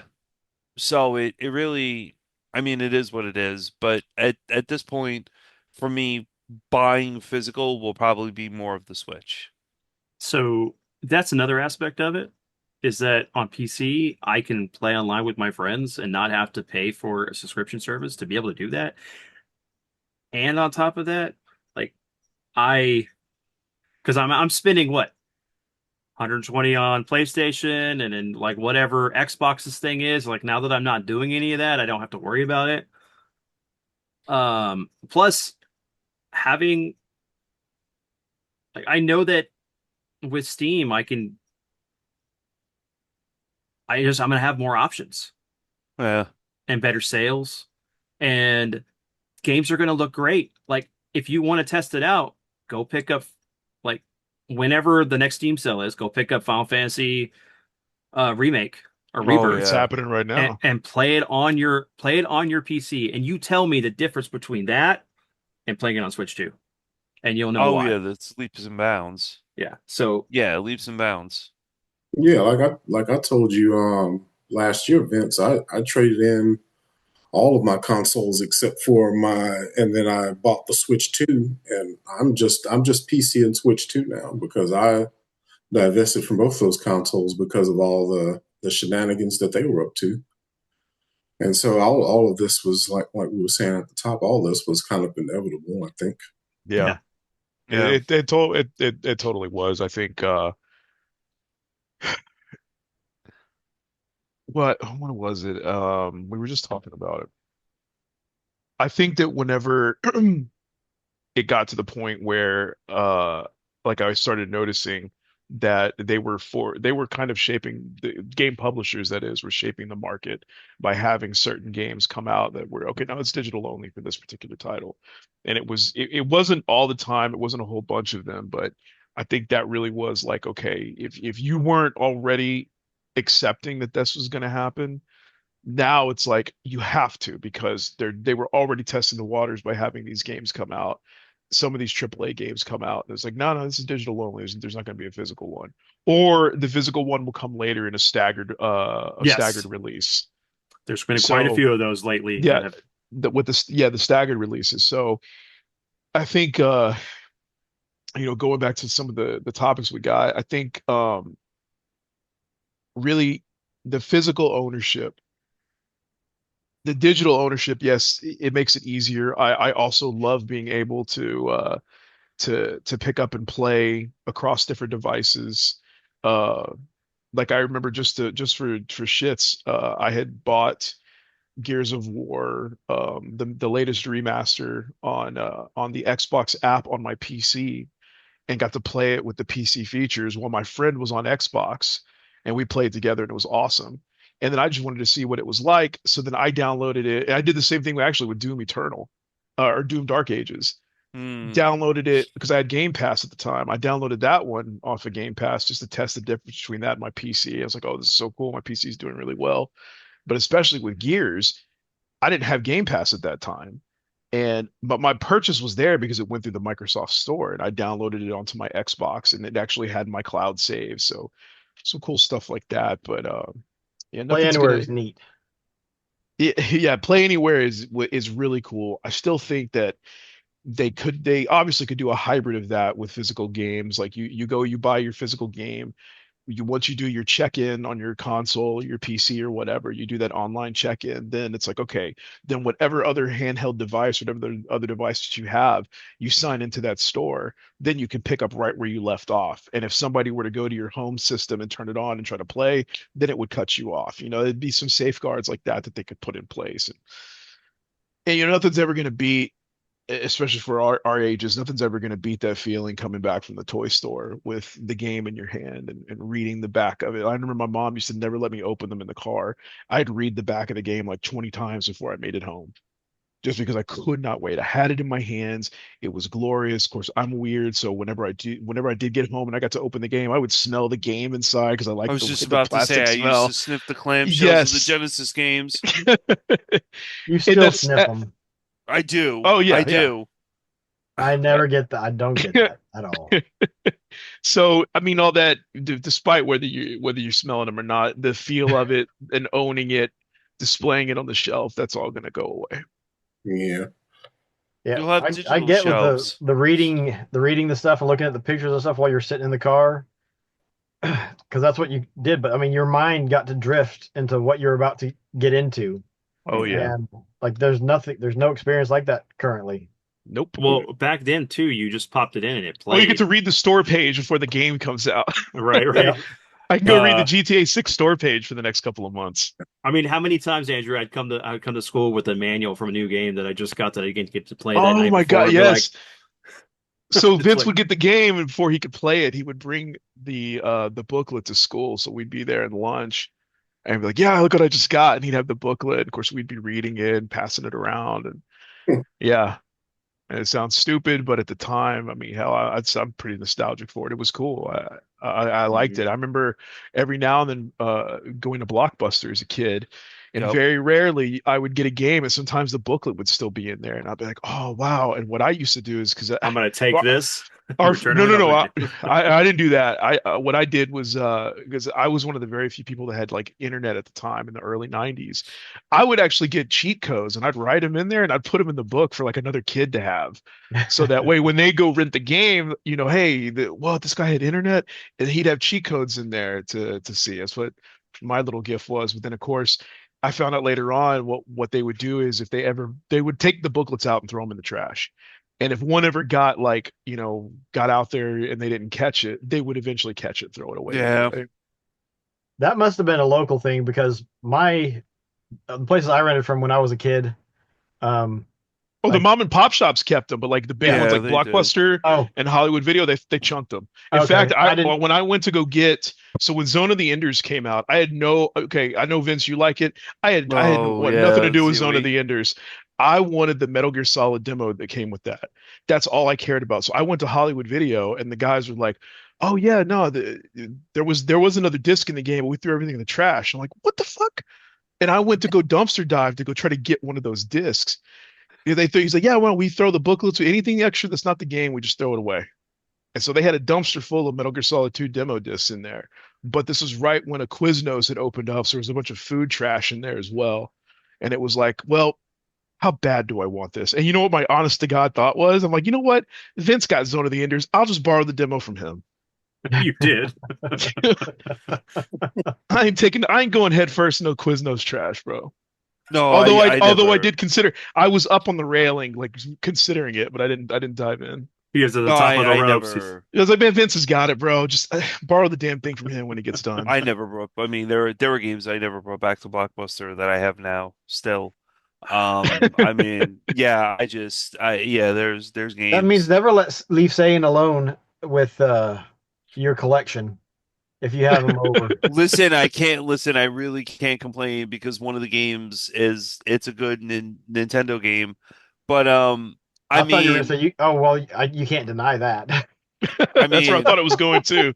oh, I'm not. I mean, I walked out of Blockbuster with the Virtual Boy, case, and the black Virtual Boy case, and I never returned it. And neither do I care. But I mean, I don't think they care either. The whatever. last Blockbuster's not coming back for it. Yeah. No, but like I was saying last night, man, we went into Blockbuster, and there was a Blockbuster in Quorum. My friends and I drove there, and friend popped open the trunk, had a crowbar, boop, the back door, and we were rummaging through things, whatever, throwing out VHS tapes. I have lanyards. I have a big Blockbuster cardboard It's sign like crazy this. what they would throw away. All Yeah, the I mean, promotions, even old candy. Man, I'll get some snow caps. I don't care. whatever. As long as they don't have mold on them, they're pretty good. But I Yeah. mean, it's just Actually, the shelf life for candy is pretty long after what's yeah, printed it on the. is. I know that for personal experience because of where I worked at the time. Actually, me and Adrian worked at the time. Yeah. I mean, it's just Um, Wax packs, baseball gum. Oh yeah. oh God, so no. well, and that's the thing. That's the one thing that is going to be the biggest issue with this, right? We have stories that we could tell for hours about our memories tied to these physical items, like stores and businesses that don't even exist anymore that have a lasting memory for us. Like for the kids though, it's going to be different. And I feel like it's going to be like this Ready Player One kind of thing. Not like there's going to be a virtual world. There could be, who knows? I wish. But like everything's just going to be digital for them. I mean, other than like our kid, like little less for me with my kid, but like, just because of what we have. But Yeah. when he gets older, if I'm still Well, I mean, around, even with the kids in his class that don't have the same experience that he does, they're going to grow up differently. Like, what do you mean you have the physical game, or what do you See, do for that's streaming? Just even You with have to use your Aiden, hands. yeah, That's it's a a Jesus toy. toy. Yeah. okay. That's crazy because I have all the systems that I do and all the games like they're all and my kids, the 12-year-old and the other one, the 8-year-old, do not care about the physical games that I have. They don't care to play the Super Nintendo. The yep. only system they bug me to play is the Virtual Boy, and that's it. And I tell them you're out of your minds. And that's the end of it. That is the only system That's a that they will different bug me for. experience. I think that Yeah, I that's think the crazy experience. I think it would be different if you had them out in the open instead of in your game room. If So you had let it, me I want to add on to that to what Anthony said because I went through the same thing with Aiden, actually with my niece as well. And I know it sounds dumb, but it was kind of an interesting revelation. So I remember my mom and my sister telling me, "Oh, your niece, she loves Ninja Turtles. She loves Ninja Turtles." So I said, "Okay." So one time they came over. My sister fell asleep, and so with my niece, I'm like, "Hey, do you want to watch Ninja Turtles?" She's like freaking out. She goes, "Yes, yes, yes." She was like 5, 6 years old. So I instinctively put on 1989 Ninja Turtles because that's my favorite. That's what I grew up with. Oh, She fell asleep in 10 minutes. And then I'm sitting there like, man, this is kind of a bummer. I watched the whole thing because of course I am. So then as a test, she's asleep on the floor. As a test, I then switch over to the YouTube app on the TV and I put on the Ninja Turtles that she's used to. I'll be damned if she didn't wake up in a couple of minutes because she heard the theme song playing. She recognized it and was glued to the TV. We are products of our time. And some stuff is going to translate, but not a lot of it will. So when we grow up with these physical movies and CDs and tapes that we get, and same thing for movies, same thing for games, not all that's going to translate to the new generation, even though we would like to. Now, if you get to them young enough and you kind of impress upon it, yes, you can. But of course, especially in my situation, coming into the relationship and him being essentially my adopted son, uh, there was already like he liked it. He would play the games. He would download them, but then he's going to be doing what his friends want to do. And what do they do? What's new? Get on Game Pass, download this game, delete it when you're done. It's very almost single use, like a disposable razor in a way, is how media is treated now. I remember hearing a couple of young guys at work talking about a song, and they're like, "Oh, that song's already like a week old. Why are you still listening to it?" Disposable media. So there isn't that attachment because the environment is different now. The culture is different now. Oh, it is. So yeah, this is my observation. I would add too, it depends on the age because like Yes, I definitely. took Edward to go see 1990 Turtles movie in theaters. He loved it. Yeah. I mean, it's like I've had to like there was things I tried to introduce to him younger, and it just didn't connect, but some of it did. But then I reintroduced to him now, or within the last 3-4 years, he's more into it. But it was funny because last weekend his cousin was in town, and they went over to go visit because whenever they're in town, everybody gets together and all that stuff. Yeah. It was the same night we did the movie night in the Discord. Well, Keegan was going to come over, stay the night with Edward, and but he told Edward that our house was boring. He didn't want to come over. How old is he? He's a year older. He's 13.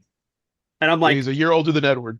you're older than Edward. I'm Okay. like, are you freaking kidding me? Yeah, This is the different exposures. this is the house of I have more things than his dad has. Like this is the house of games. Like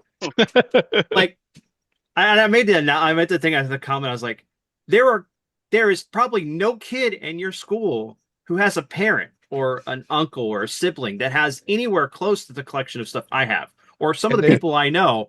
Then they would come over here and they would enjoy it. No, because like literally, anytime Anna's brought over like her coworkers, but their kids are like, but they're young though. They're really young. which some of them are. But it's right, funny because you do hit an age where they almost like preteen, where it's like, no. Is it on Spotify? Is it on Game Pass? That's all I care about. I will hit you guys with the best line that I have gotten with his friends. And I hope all of you are prepared for I'm this. already sitting down. I'm sitting down. Okay. I got me Okay. a drink. Do I need to get Okay. popcorn? No. Okay. I'll get my drink after this. So this happened today. And I had out my Nintendo sitting on top of the TV, and I had Rob. Hold on, which one? You sound like my mom. Everything's a Nintendo. Which one? It was the NES. Okay. And I had the NES. I had the only Nintendo I think I call it Nintendo was like the NES and then the SNES. Yeah. So I had the Nintendo out because I was testing Rob. Gyromite. I don't know what I mean. Nice. My Rob still worked from the move and everything.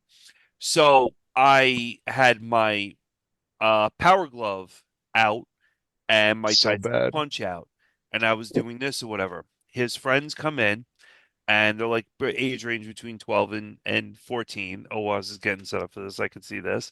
And they turn around and they're like, well, what are you doing? And I said, I'm using the Power Glove.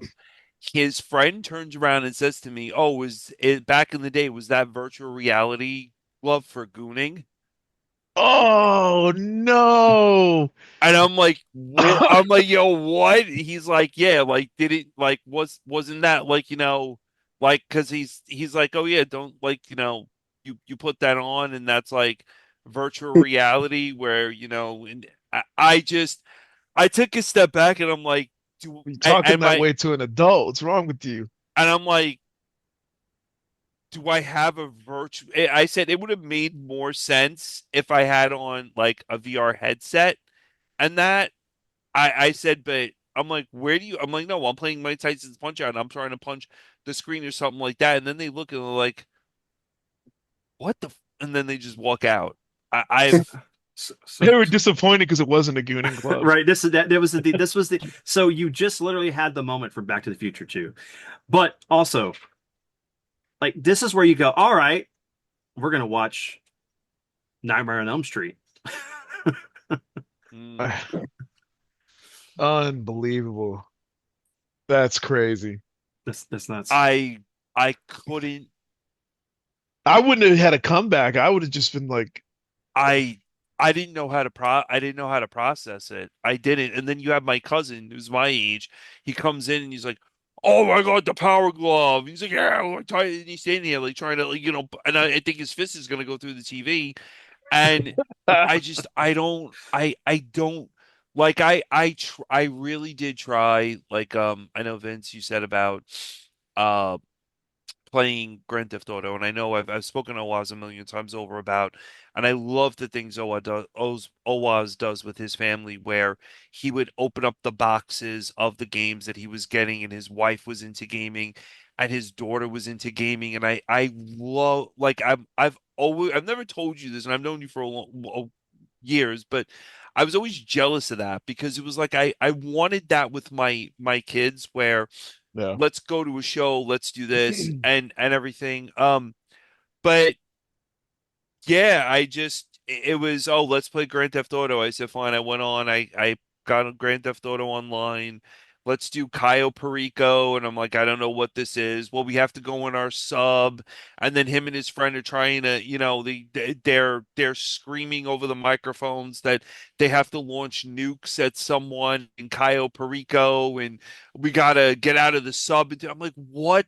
I had honestly no idea what the hell was going on, and I disconnected and told them my PlayStation overheated.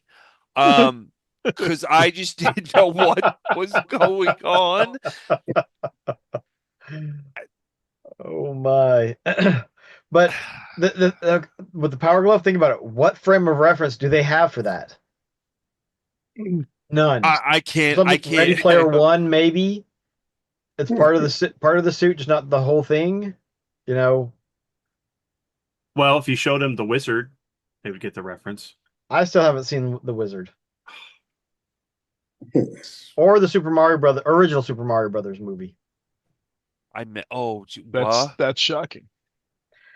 We didn't get to go out to the theaters and stuff as kids, and um I don't because even think I saw any of those in the theater. I think those were like I knew of them, and then I, as a yeah, kid, asked for them as for the it's VHS. possible that like the movies never made it to my little small town on VHS tape, so we couldn't rent them either. I don't know, but Yeah. I I mean, just. honestly, that's impressive to go this long and navigate and not have seen those. Impressive. Very The guy, because I impressive. I know saw. people that hadn't seen the Double Dragon movie, but uh, I think that was included in there Listen, too. the double. I'll say this. Alyssa Milano? that's My it. my Those are wife the is two a words. my wife is a fan of Who's the Boss, and she was in Who's the Boss, Mm-hmm. and whatever. I'm gonna leave it at that with her. But Commando. yes, she in Double Dragon. It was my first crush. God bless the cameraman because there are scenes when she's crawling through things, and that cameraman did his job right. And he deserved like a raise with that movie. For us 13-year-old boys. That I will say, movie was you probably shouldn't be talking about that, not knowing ages and stuff. But you're obviously an adult, and you're talking about that. Who someone when they were on that is now was a little bit too young. Cut that part out. Whoa. In Double Dragon, she was like Yeah, what, in her Double 20s? Dragon. she She was was in her like Oh, 21, 20s. Not 22. Commando. No. Yeah. okay, No, not Commando. okay. Yeah. She was real like she acted very well in Commando. Like Yeah. I was impressed with like the way, she did all of that and yeah, but I mean, you go from Commando to Double Dragon and I was like, I'm gonna go watch that tonight. And you don't watch it for the acting. You mainly watch it just for that point. But Double Dragon was great, and that's why like I don't. Well, as a kid, It, I even like Surf Ninjas, and that movie's awful That to movie's watch terrible, now. but My kid it's loves still Surf Ninja, I the don't know. little one. It's still fun to watch just because I it is loved so it though. cheesy. It does not take itself no, it seriously doesn't. at all. Remember they You had know game. what? Even though I love that movie, the one I couldn't get into was Three Ninjas. Even as a kid, I never got into Yeah, Three no. Ninjas. I wasn't big into Nah. that. I showed it to my son like a couple years ago, and he enjoyed it. But it's like I remember watching I think the first one in theaters because my grandma took me, but it's whatever. Yeah. What are you gonna I say, watched Adrian? it not too long ago. That's a great movie. Which one? Sidekicks with Chuck Oh yeah, Norris. Okay, no, Yes. sidekicks. yeah, yeah. I love sidekicks. It's There's hilarious. not too many movies that are filmed here, but the ones that are, it's pretty easy to find where they were shot. I think the hardest one now, honestly, would be the Jefferson Davis Hospital since they tore it down. Where That I was was born. in RoboCop 2 Hmm. after they had taken him apart in the abandoned hospital. That scene was filmed at the Jefferson Davis Hospital, and I did say I am glad I did get to go once. I was fenced off and there were crackheads inside, but that was like a sort of a that was my pilgrimage that I had to do because I love RoboCop. And so me and a couple friends got in his Jeep. This was like 2003, 2004, and we went and broke the lock and got in. And Glenn was the one that had taken video. I don't know what happened to it though. It was long lost footage, but it was really cool. We none of us had the courage to go inside, so we were on the ground. So like we were walking around the perimeter, and I can't remember, somebody else was with us, and they swore they saw like a light, almost like somebody lighting like a cigarette in the dark inside the building. So it's okay, we don't have to go inside. I think even though I really wanted to, but we weren't going to go during the day because then obviously we get caught and get, in trouble. But it's like, well, you go during the day, you have a little bit more courage. You could go inside, but you run the risk of getting caught. Well, if you go at night, you don't know what ne'er-do-wells are skulking about on the inside. So then it's another risk. So I think going the perimeter was good enough. And the place was haunted too. I don't believe in that shit, but anyway. They had a challenge at the spaghetti warehouse. You could think win money if you were brave enough to go and stay the night upstairs. And I kept Yep. saying, "Yeah, I'll do it. I'll do it." Okay, well we'll bring the manager. They'll set you up. It's like I don't believe in that stuff, but I want to see it. I want to be a believer. Let me I've go seen stay it. up there. I've seen it there when it was there before it got flooded out and they had to tear down the building. I mean, What it place was in the was most this? awkward space. It was a restaurant called the Spaghetti Warehouse, and it was like right on it was by the Big Bayou, By wasn't the it? Bayou, yeah. Yeah, so it was destined to flood out. It was a cool location. The Yeah, building whenever was old, it was historic, it had the ghost stories That's and all that stuff with it. Very great unique. food. Uh, but yeah, it was in a precarious spot given the nature of Houston and Yeah. floods, And and it whenever was a matter Harvey of happened, time. Harvey took it Yeah, out. it was a matter. It was only a matter of time. I All right. remember them. Yeah, well, I'll have to send you. I have some photos because my dad's 50th birthday was there. Oh So wow, you it's made it like sound like you had ghost green photos. If you just got front. birthday photos, Well, no, I'm gonna show. I can show you what the place looked like at least. I want to see some Actually, Amber. ectoplasm. Actually, I think Amber has some photos of stuff. All right. Anyway, so let's get back to the topic at hand. Fireworks in the background. Anyway, honestly, like that's the biggest thing, right? What, game preservation? Well, it's game preservation, but it's also like just the local business stuff, man. Like this is gonna affect, like, because I know that me and Anthony were talking about the fact that, like, do you think that we're gonna see a big boom once this happens for the retro scene with cost of things going up because that there's a shift in gamers' perspective of like, I don't want to get into the modern gaming. I don't want to do this whole digital thing. I want something that I can physically touch. And they start going after and coveting games and making the prices go up. Mhm. I would like to know why Owas says no. I don't think it'll be it's going to explode. There might be a blip, but most people don't care. Most people just do not care enough to own something physical.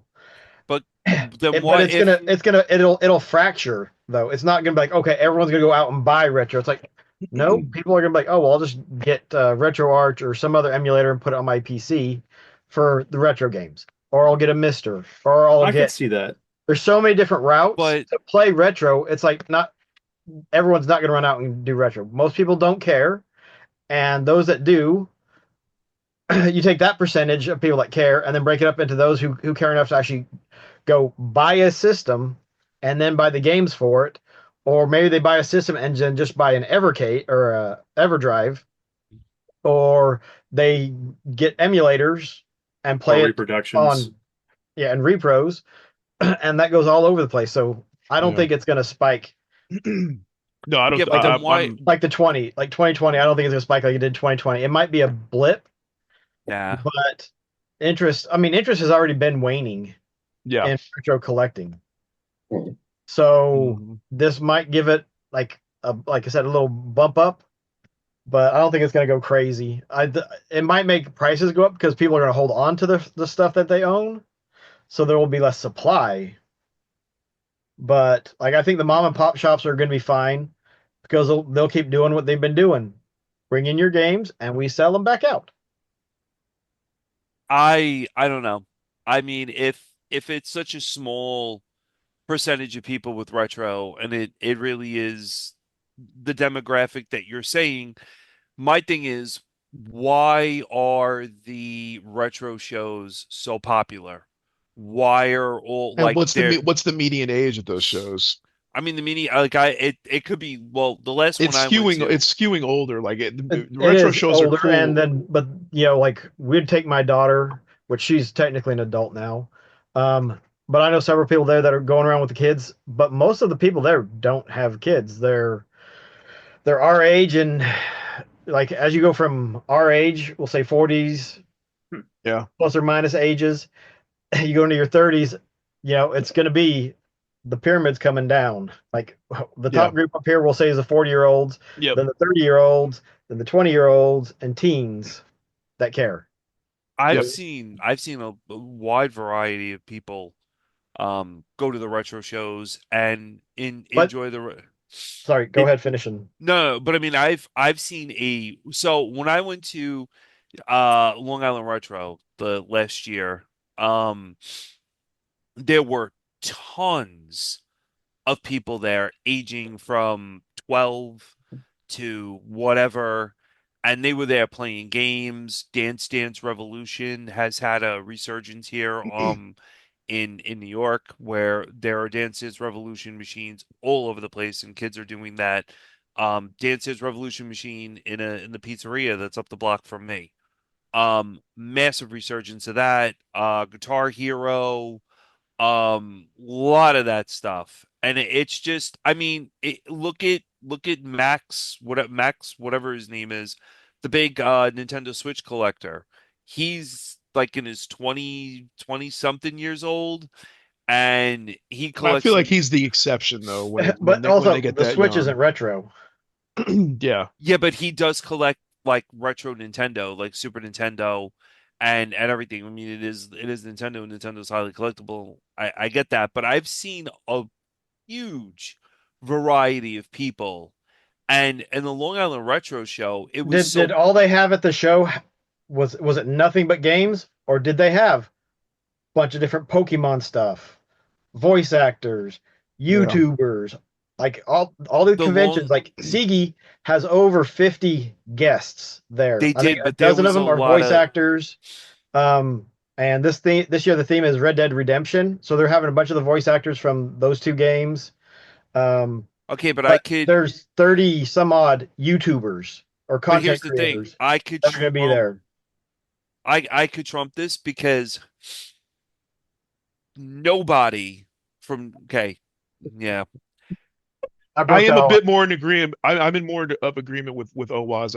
Whether you want to call it a more pessimistic take or what. I mean, if they got the gimmicks there, like the Dance Dance Revolution and Guitar Hero, they're going to go and play it. Like, let's say Edward wasn't into gaming, but he accompanies Vince to one of those. Well, just on a cursory glance, yeah, there's a 12-year-old at a retro show. You don't really know their intention. It's just from what I've seen overall, what I've interacted with, especially like I briefly about a year or two ago got into film photography. I was Hmm. really trying to like learn it and get into it. And so when I went to one of the shows, you had a whole bunch of TikTokers over there Oh picking up God. Polaroids and shit because that was the new trend was like almost like 90s has become a fashion trend, whether it's the baggy jeans, the friendship bracelets have made a big comeback.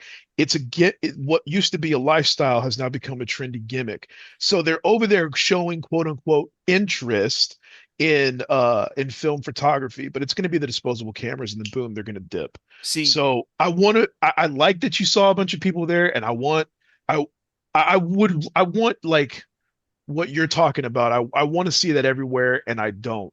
It's an aging sort of thing to the point where, yeah, I really don't see the younger ones, S- Gen Z, Gen Alpha. I don't see them caring in the I long run. for I agree, but then I don't More because of a dystopian take, I guess. I went to so remember I went to California at the end of the year. So I went to California. California, which is another Wizards reference for those that know. Um, I went to the GamerSack Expo. There was a wide range of people there. I saw teens. I saw a mix between at the most demographic for that show that I went to. Probably anywhere between like 25 to 35 was the age range, and then it skewed outward on both ends, a little bit smaller. So, but there was one toy booth. There was quite a few active, making arts and crafts, 3D printed items, artists, but the rest of it was really just retro stuff. And it wasn't so just yeah. games, but it was like I mean, movies, that's any good. pop That's culture, good. which is good. But so and looking at that, I get it because it's California, difference of, what is expected for the culture up in, because, California's a huge state, just like Texas. But there's going to be a lot of gamers that are come through a lot because there's a much more states around California that is closer to get to where we were going versus like if when Retropalooza is done here in Houston, you literally have to drive, maybe 5 to 6 hours to get into Houston, depending on where you're at in the state, because in other states around you. But in that same token, Retropalooza this year was pretty big. There was a lot of people there. And it ranged. I think there was more 35 to 45-year-olds there, but there was quite a few people because this was the event that Jay held for Billy for his vigil for passing. And so there was more people there for that as well as the YouTubers and everything else. But there was more toy vendors there. There was more arts and crafts, but there was also a wide range of video game sellers. See the Long Island Retro, when I went to that, it was all video games. Yes, there were some YouTubers there. Fat the NES Nerd was there, and he was pushing his book all over the place, and people were just getting disgusted with it. And you know, you don't really annoy people from New York because they'll tell you where to go, which they did. Um, but it was an interesting time. But to talk about that, Oaz, is that, and I'll use what you said a long time ago. If you look at the demographic of the GameCube, now I've been collecting since '99. So GameCube has never been a thing. No one gave a damn about GameCube. No one really what I mean, well, that's you. So I mean you too. But I mean people did not, yes, but in large quantities, people did not care about GameCube. All of a sudden, when that generation who grew up with the GameCube and had nostalgia for the GameCube, had disposable income, they said, I want a GameCube. I want the games for the GameCube. And what happened? What are they, 20, 23, 22, 25, however old they were when the GameCube came out? Boom, it skyrocketed GameCube But games. that's always going to happen. That's always going to happen. That'll happen for every console generation. Okay, Right. I I disagree would with that only because of how with what games are now. there were more the games back then they were much more widely Available and no, easy not access. available. There was more to it back then.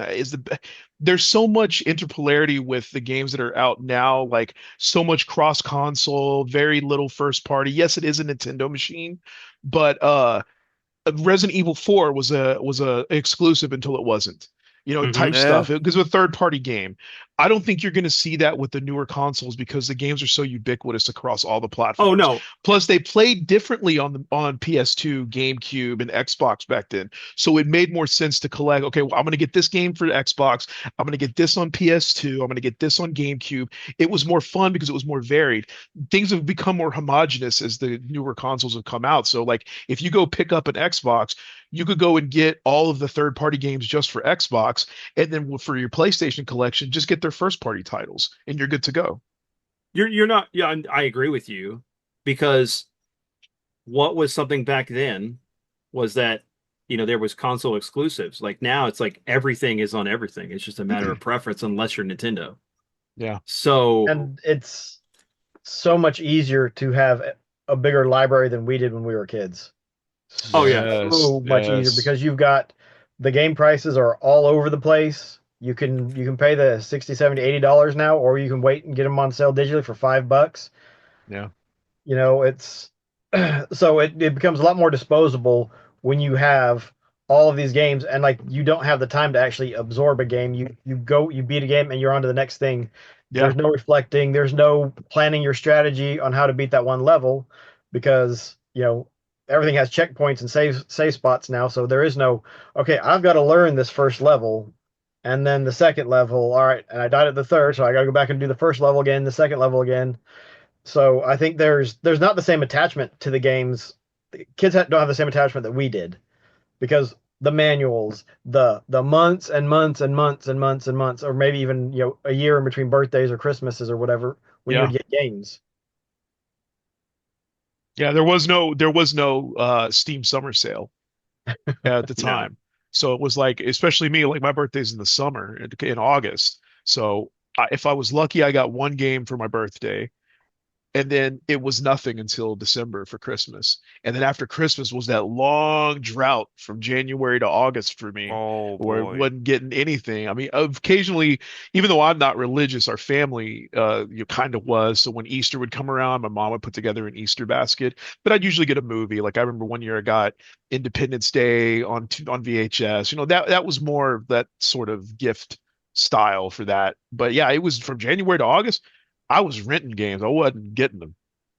Well, and that's something we I don't have mean, either. Um, these kids, like I was saying, these kids are they it went up because oh wow, like look at this, GameCube. We love GameCube.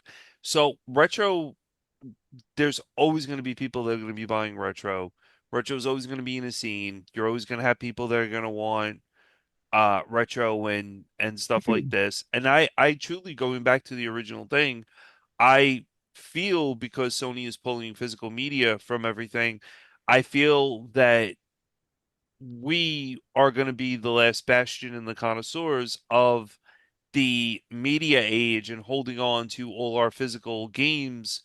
And people are going to be like, oh, like, wow, like, they have physical games. What was it like owning these physical games and putting them into a system?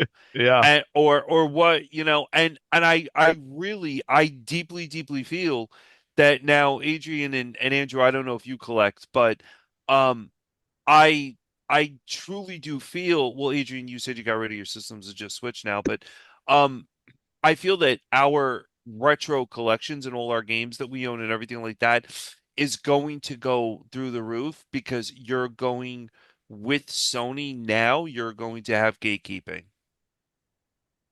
Yeah, I could see that happen. I could see like both of them happening. Again, I lean more towards it not only because like Oaz was saying, I'm one of those people that eventually I stopped collecting and I went towards building a Mister. I do emulation on my desktop now. Mister's nice. I completely moved away from it. And essentially I gave up and really it was funny. It was Silent Hill that made me do it. because when I saw those prices for those fucking games, I said, "You've got to be." I was angry. Like I can understand an Atlas game or whatever, those specific RPGs that go for crazy amounts of money because Yeah, they get limited Crusaders, aren't runs. they? They get limited runs anyway, so like I expect that. But this is a multi-million selling franchise, and they're selling them for $300 on eBay, and it was disgusting. So I gave up and I moved into emulation, and especially with it being so good, and learning how to tune it, your different emulators, like I haven't looked back. I stopped, and it's been probably about 2 years now.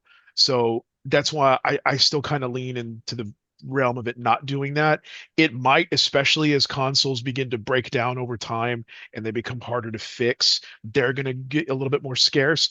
But as they become harder to fix, those games, what are they going to be worth when you don't have hardware to play them on? Because the Not discs much. in a lot of places are going to outlast the machinery. Now there's going to be your enthusiast class people like that one dude Macho Nacho who can fix them and redo them and all that, but that's few and far in between. Yep. So I feel like eventually the bottom will drop out at Well, you some would point. hope it would drop out, but the thing No, is like there's. Oh, sorry, Adrian. Go ahead. no.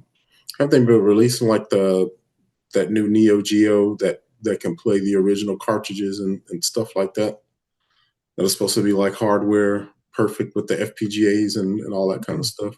Mhm. Yep. But maybe that's the way it goes forward. The software is original, but I you hope so. gotta I hope so. I I like really hope I do FPGA. so. too. It, as those patents become public domain or whatever the terminology would be that allows companies like Analog or whoever to make those FPGA consoles, that could keep it going forward. That could keep the boat, sort of, continue to sail. And then you would lean into more of what Anthony's talking about with those prices. Maybe they do go up, maybe they stay steady.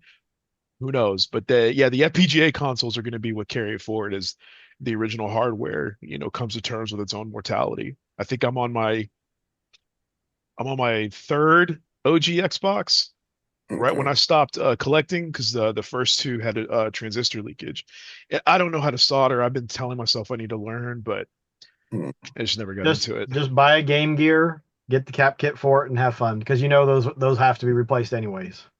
Yeah. I saw on Amazon they were selling these like things, these like breadboards that you could learn how to Yeah. wire and do stuff on. So I've I even have like a little folder in my browser that have long since abandoned, but it was essentially how to learn how to solder, how to do Yeah. those things that I see other people do.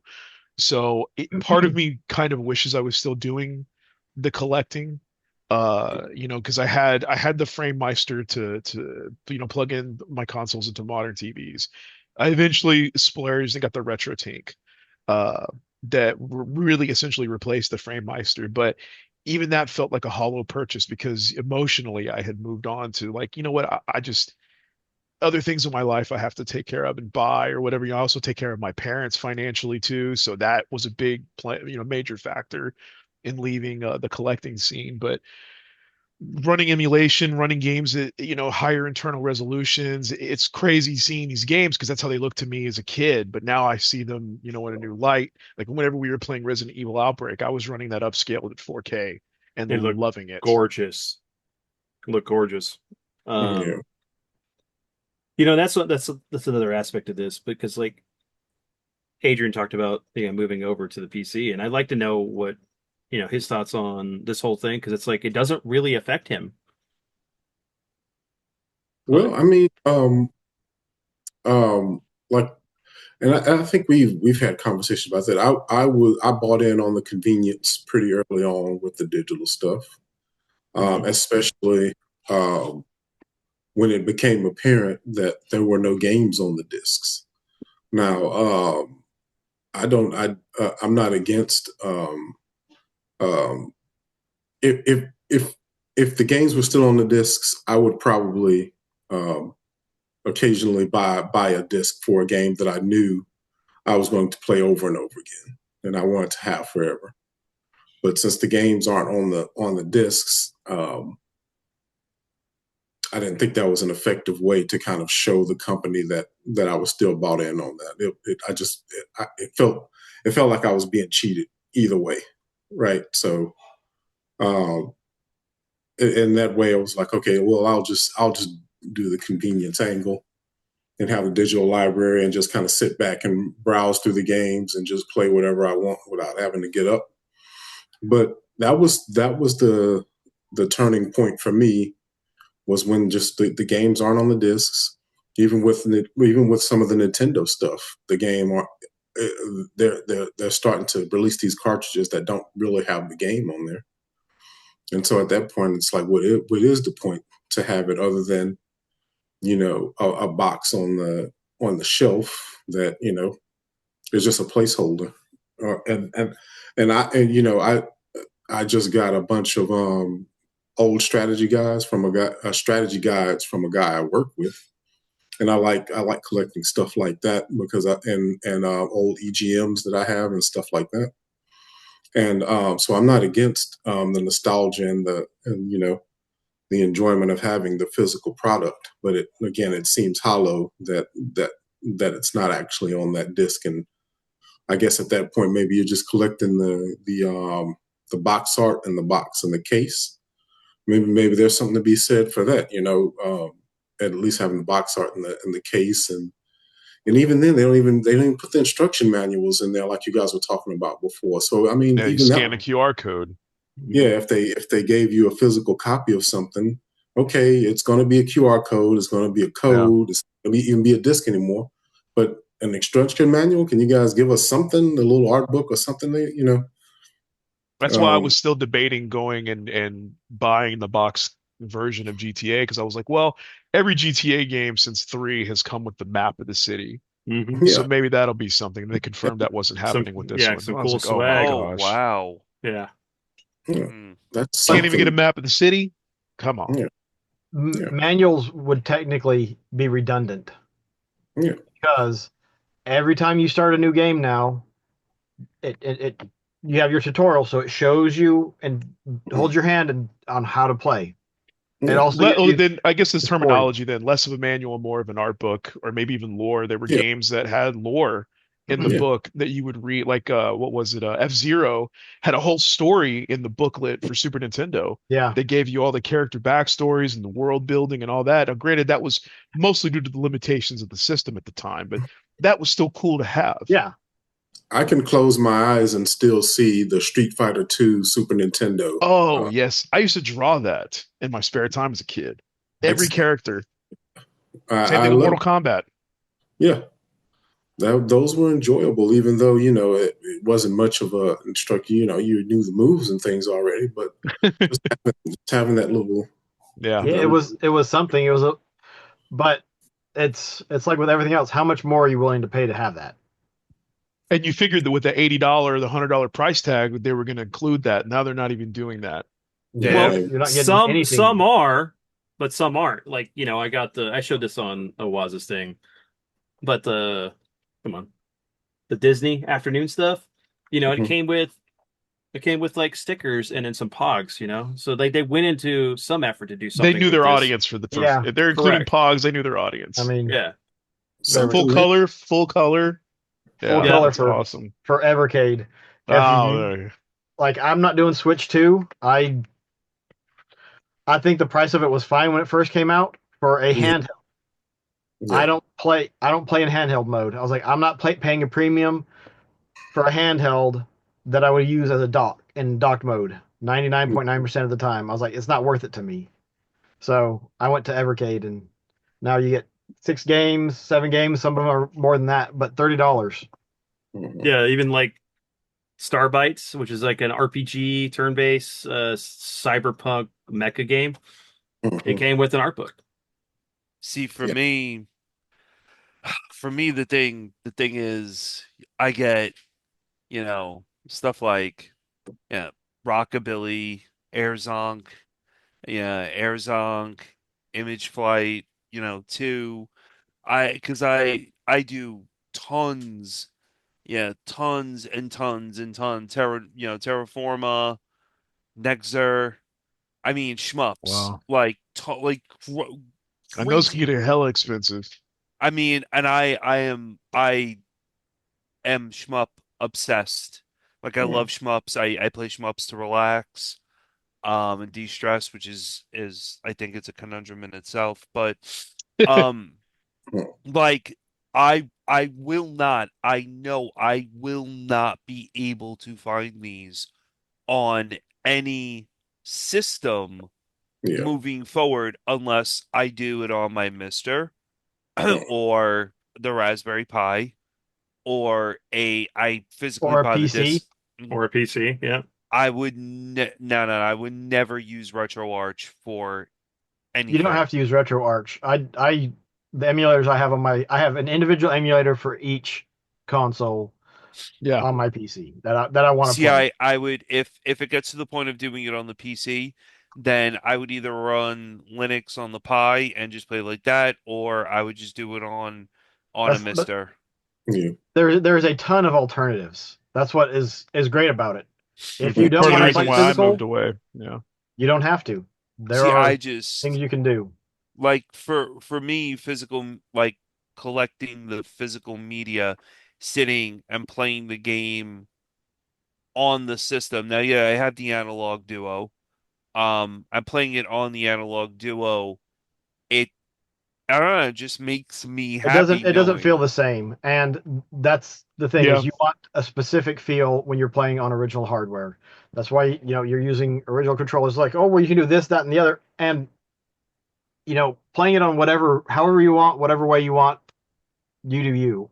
In this regard, you're not hurting anybody by not playing on original hardware. The manufacturers aren't making any money off of it anymore, and but like not everyone is at that point of okay, I have to have it physical and I have to have the console and all that. And some of us are moving away from that point, and some people are coming to it. So it's a shifting market, and at the end of the day, like I keep asking myself two questions: how many of these games are we going to play again? And I mean just play, not beat. How many of the games that we own physically are we going to play again? And two, how much is it worth it to have it physical? I postulated the question. I think Vince is saying heard this, but so GTA 6 is $100. You can pay less if you want the incomplete game. But would it be worth it to most of the people that are going to pay the $100 if they could have it physically if it cost 200? So Yeah. twice Hell as no. much or three times as much. 90% of the people would probably say no, it's not worth it. And I mean, I would agree. I don't plan on buying that, but I mean, most games. So Star Fox 2, say it was $70. I think it was it $50. Virtual Bart was $70. So that you could Okay. use that as an So example. if that one What? was digital and it was 70 Yeah, bucks, would it have been worth Virtual Bart 140? on the SNES when it came out was $70. Yeah. So would it be worth twice as much to have it physical if that was the only way to get it?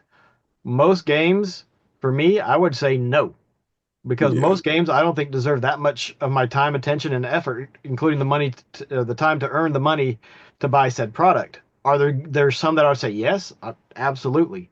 If Sega was to release a Shining Force collection, like I would, I might have to try to I'd get pay a over my lot. fear I'd of pay a needles lot and for start that. selling plasma if it was like 300 or 400 bucks. I'd buy it. I would. I would love to have that. And I Uh, mean, even if they said, okay, here's the 8-bit collection and here's the 16-bit collection and the 32-bit collection, and but you get the hero from the first game as a statue with his yeah, cape and everything and the sword. I'm like, oh yes, come on, give it to me. I'll take it. That's why I went out and ran and got the Etrian Odyssey collection because Etrian But Odyssey was such a great yeah, but game.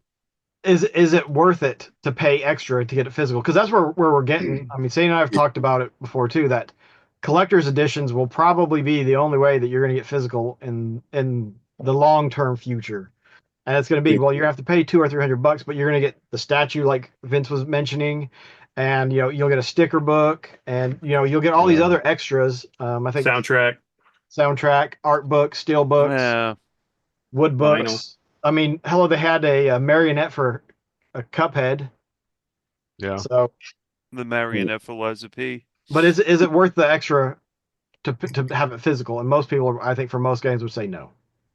Yeah, I think it would be interesting for them to put it out there though, to say, Yeah. okay, to test the waters and say, hey, Yeah. how much are you guys willing to pay, like you say, for a physical copy of GTA? Like some pieces of software now have sometimes gone back to doing a perpetual license instead of these subscriptions that a lot of them do. And so yeah, they'll be like, hey, you can pay Yeah, 9.99 AutoCAD did that. forever, or you can pay $200 and to get another perpetual license. And like you were saying, will somebody do that for a game? Who knows? I mean, if it's I like I said a few minutes ago, if it was the game on the disc or on the cartridge, uh, maybe I would. Maybe I would if you told me, hey, one of my favorite games now is like Street Fighter 6.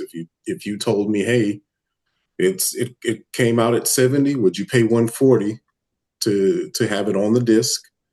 Of course, you know, when the online servers go down, you're not going to be able to play that, but you can still put the disc in, and whatever version is on that disc, plus whatever updates you can download from the server, you play that forever. And once the servers go down, maybe you don't get the subsequent updates, but whatever's on that disc, you can play forever. Maybe I do pay, you know, 150 or you know double whatever it originally costs.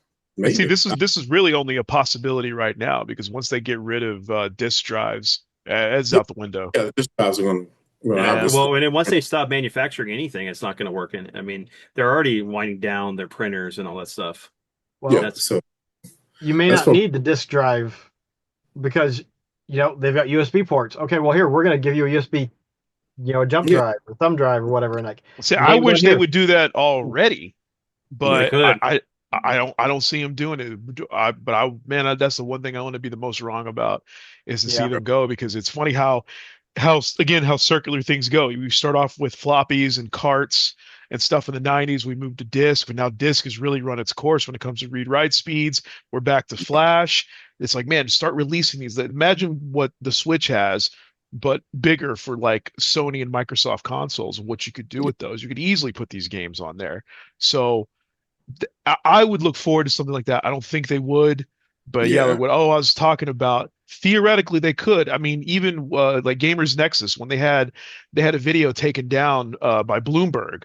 So what they did? They went and they bought up a big supply of jump drives, like 4 gig jump drives, and put that video on there that you could get, and then distributed it to people. And it's like, hey, you can take the video off the drive, and then plus you got a free drive. Now, obviously, if they did that for games, it would be, read only and yep. blah blah blah. But I mean, that would be my last hope would be, okay, hey, here comes a physical or here comes a special edition for Resident Evil 12. You get a big statue, you get this, a booklet, it's $250, and you get the game on a jump drive that's only readable by PS8. Okay, cool. That's in the shape of a gun that is held by the main character. So you can just take it out of their hands, put it in your system, and go from there. yeah. The statue is the USB. Yeah, yeah, Oh shit! yeah. You have to prop it. You have to prop it up. Just make sure it doesn't come out of the drive. So does that mean Uh, it's kind of like going back to amiibos? Right? Yeah, there you The go. Toys to Life.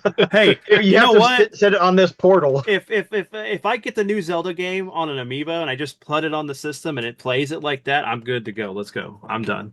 And then the That would cat be jumps actually up kind and of knocks neat. it off. Right? And it cracks it and it gets in the water It's somehow. unreadable now.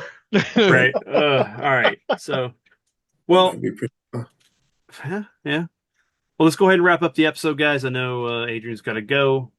Anything that you should? Is there anything out there that you want to tell people that are concerned about this situation in comfort, or what they could do to combat this? Vote with your dollar. There is no comfort that can be offered to you because it's been decided. Yes. Yeah, I mean it's a done deal, but vote with your dollar and you hope for the best. At the very least, if you're the type of person that FOMO is a big deal for you, can practice not having it be a big deal. Especially when you go to other platforms like if you have the ability to, like Steam or GOG, where you regularly get sales. Even with newer games, Resident Evil Requiem on Steam had dropped by like $8 or $10 a couple of weeks after launch. I'm a big fan, so of course I bought it on launch day because I want to play it now. But Yeah. if you're casual, or maybe you're just really steadfast in showing like, hey, I'm not going to pay full price, those are excellent platforms to do that on. So Yeah. what's done is done. Can't change it, but you can vote with your dollar. There's plenty of other platforms to get physical on. And so you're not stuck to any one console. There's alternatives out there, not just going, retro, but like I said, the Evercade, they just released two new collections. I forget what they were for, but it's $30 a cart and you get multiple games. And Hmm. you can pick and choose. It's not going to break the bank, and they're not the only game in town. And if you want to go the emulation route, you can find all kinds of China special handhelds and whatnots on Amazon and eBay. It's not the end of the world. It's just the end of the physical gaming, for the modern modern era. physical gaming era, because it Yeah. will still be the stuff that's already been released. So you can go back and collect that stuff if you want, Yeah. or buy what you want. But it's not the end of the world. There's nothing, we all dislike that is happening, but it's just the way the trend's going. Like I said, we're this vocal minority up here at the top, and that pyramid comes down, and people care less and less and less as time goes on, and you to the younger generations. So but you know what? Share it with people. It's great talking about gaming. Yeah. Yeah. Adrian, Nathan, Um, anything else you yeah. wanted? Um, yeah. Kind of enjoy it while it lasts. I mean, I'm gonna get that website that you guys were talking about from you, where you can go check um, if a game is actually on the disc. But yeah, man, it was fun while it lasted. The future generations won't care, but I mean, like I said, I enjoyed it, and I hope I would have hoped that some of these things would have continued, but you know, just like what we said before, the fight's already over. It's a foregone conclusion, and so now let's look out for the next way we could potentially get screwed and try to get ahead of that, I guess. Nancy? I mean, for me, it's like I said, I've already kind of moved away from uh Sony. I mean, if they come out with like Resident Evil digitally, certain games I'll buy on the PC, which would be like Resident Evil. I've already, that's a definite. I feel like I do need to get into more PC gaming. Um, so that's always a plus for people if you could afford to buy like a big PC or whatever. Uh, if not, you want to get into gaming and stuff and screw them over, Raspberry Pi or a Mister. Mister is excellent. You could dump tons of games on it. It it's really not, unless you grew up with it, unless you're our generation and you like the physical and you're so used to the physical and the mindset of it and everything. It really shouldn't affect you as much unless you're a diehard video game collector. Yeah, Uh,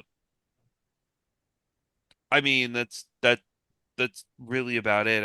I really hope this pushes people to seek retro and play retro because they'll be like, oh, I could actually own something. I own retro. Um, I hope that we don't see Sony pulling games off of people's PlayStations yeah, and canceling games and cancel culture of that because that is gonna drive people insane. And I really hope this does not put out of business my favorite studios like NIS America, Marvelous, and you know, I hope Limited Run will come up with something and fight back with this because Limited Run will probably lead the charge with all of this. And we'll see from there. And I'll just continue to buy on the Switch too. So Nintendo, you do your thing. I'll follow you, and that's it. So to end this, for me, it's one of those things that, you can speak with your wallet, of course, like we've all said. Maybe if you want to make a stand, as we said earlier, remove your PlayStation Plus subscription. Hmm. The more people that do that, you can still play your games, but they're going to see those numbers drop. We can do something as a consumer to the companies that we support to send a message in a good way, not something negative. Like, look, I am going to take a stand. If that means that I can't play Tekken with my buddies online, I'm not gonna be able to play Tekken online. I'll just go, you know what? It's gonna have my, hey, Andrew, Adrian, come over. We'll play some Tekken next weekend. And you know what? I'm gonna get to see my friends more often. So, but don't let this be the end of the world because it's gonna happen. But there's things that you can do and, find alternatives and roll with it. Just know that if you're going to be getting Grand Theft Auto 6 on your Steam account, it's going to be another 2 years before it releases. So, yeah, you have to live with that. Another But 2 years and at full price. and full Yeah. price, yep. Which But sucks. you'll have all the updates and everything for that entire time. So you'll get a better game than the people who bought it first. Yeah, true. But all right, everyone, we hope you enjoyed this episode. Let us know in the comments down below your thoughts, what your perspective is. We definitely want to read it. Where will we go in this new digital age without collecting? But thanks, guys, for being here. It was a good, fun discussion. Peace out, everyone. Bye bye bye bye bye bye bye bye bye bye bye bye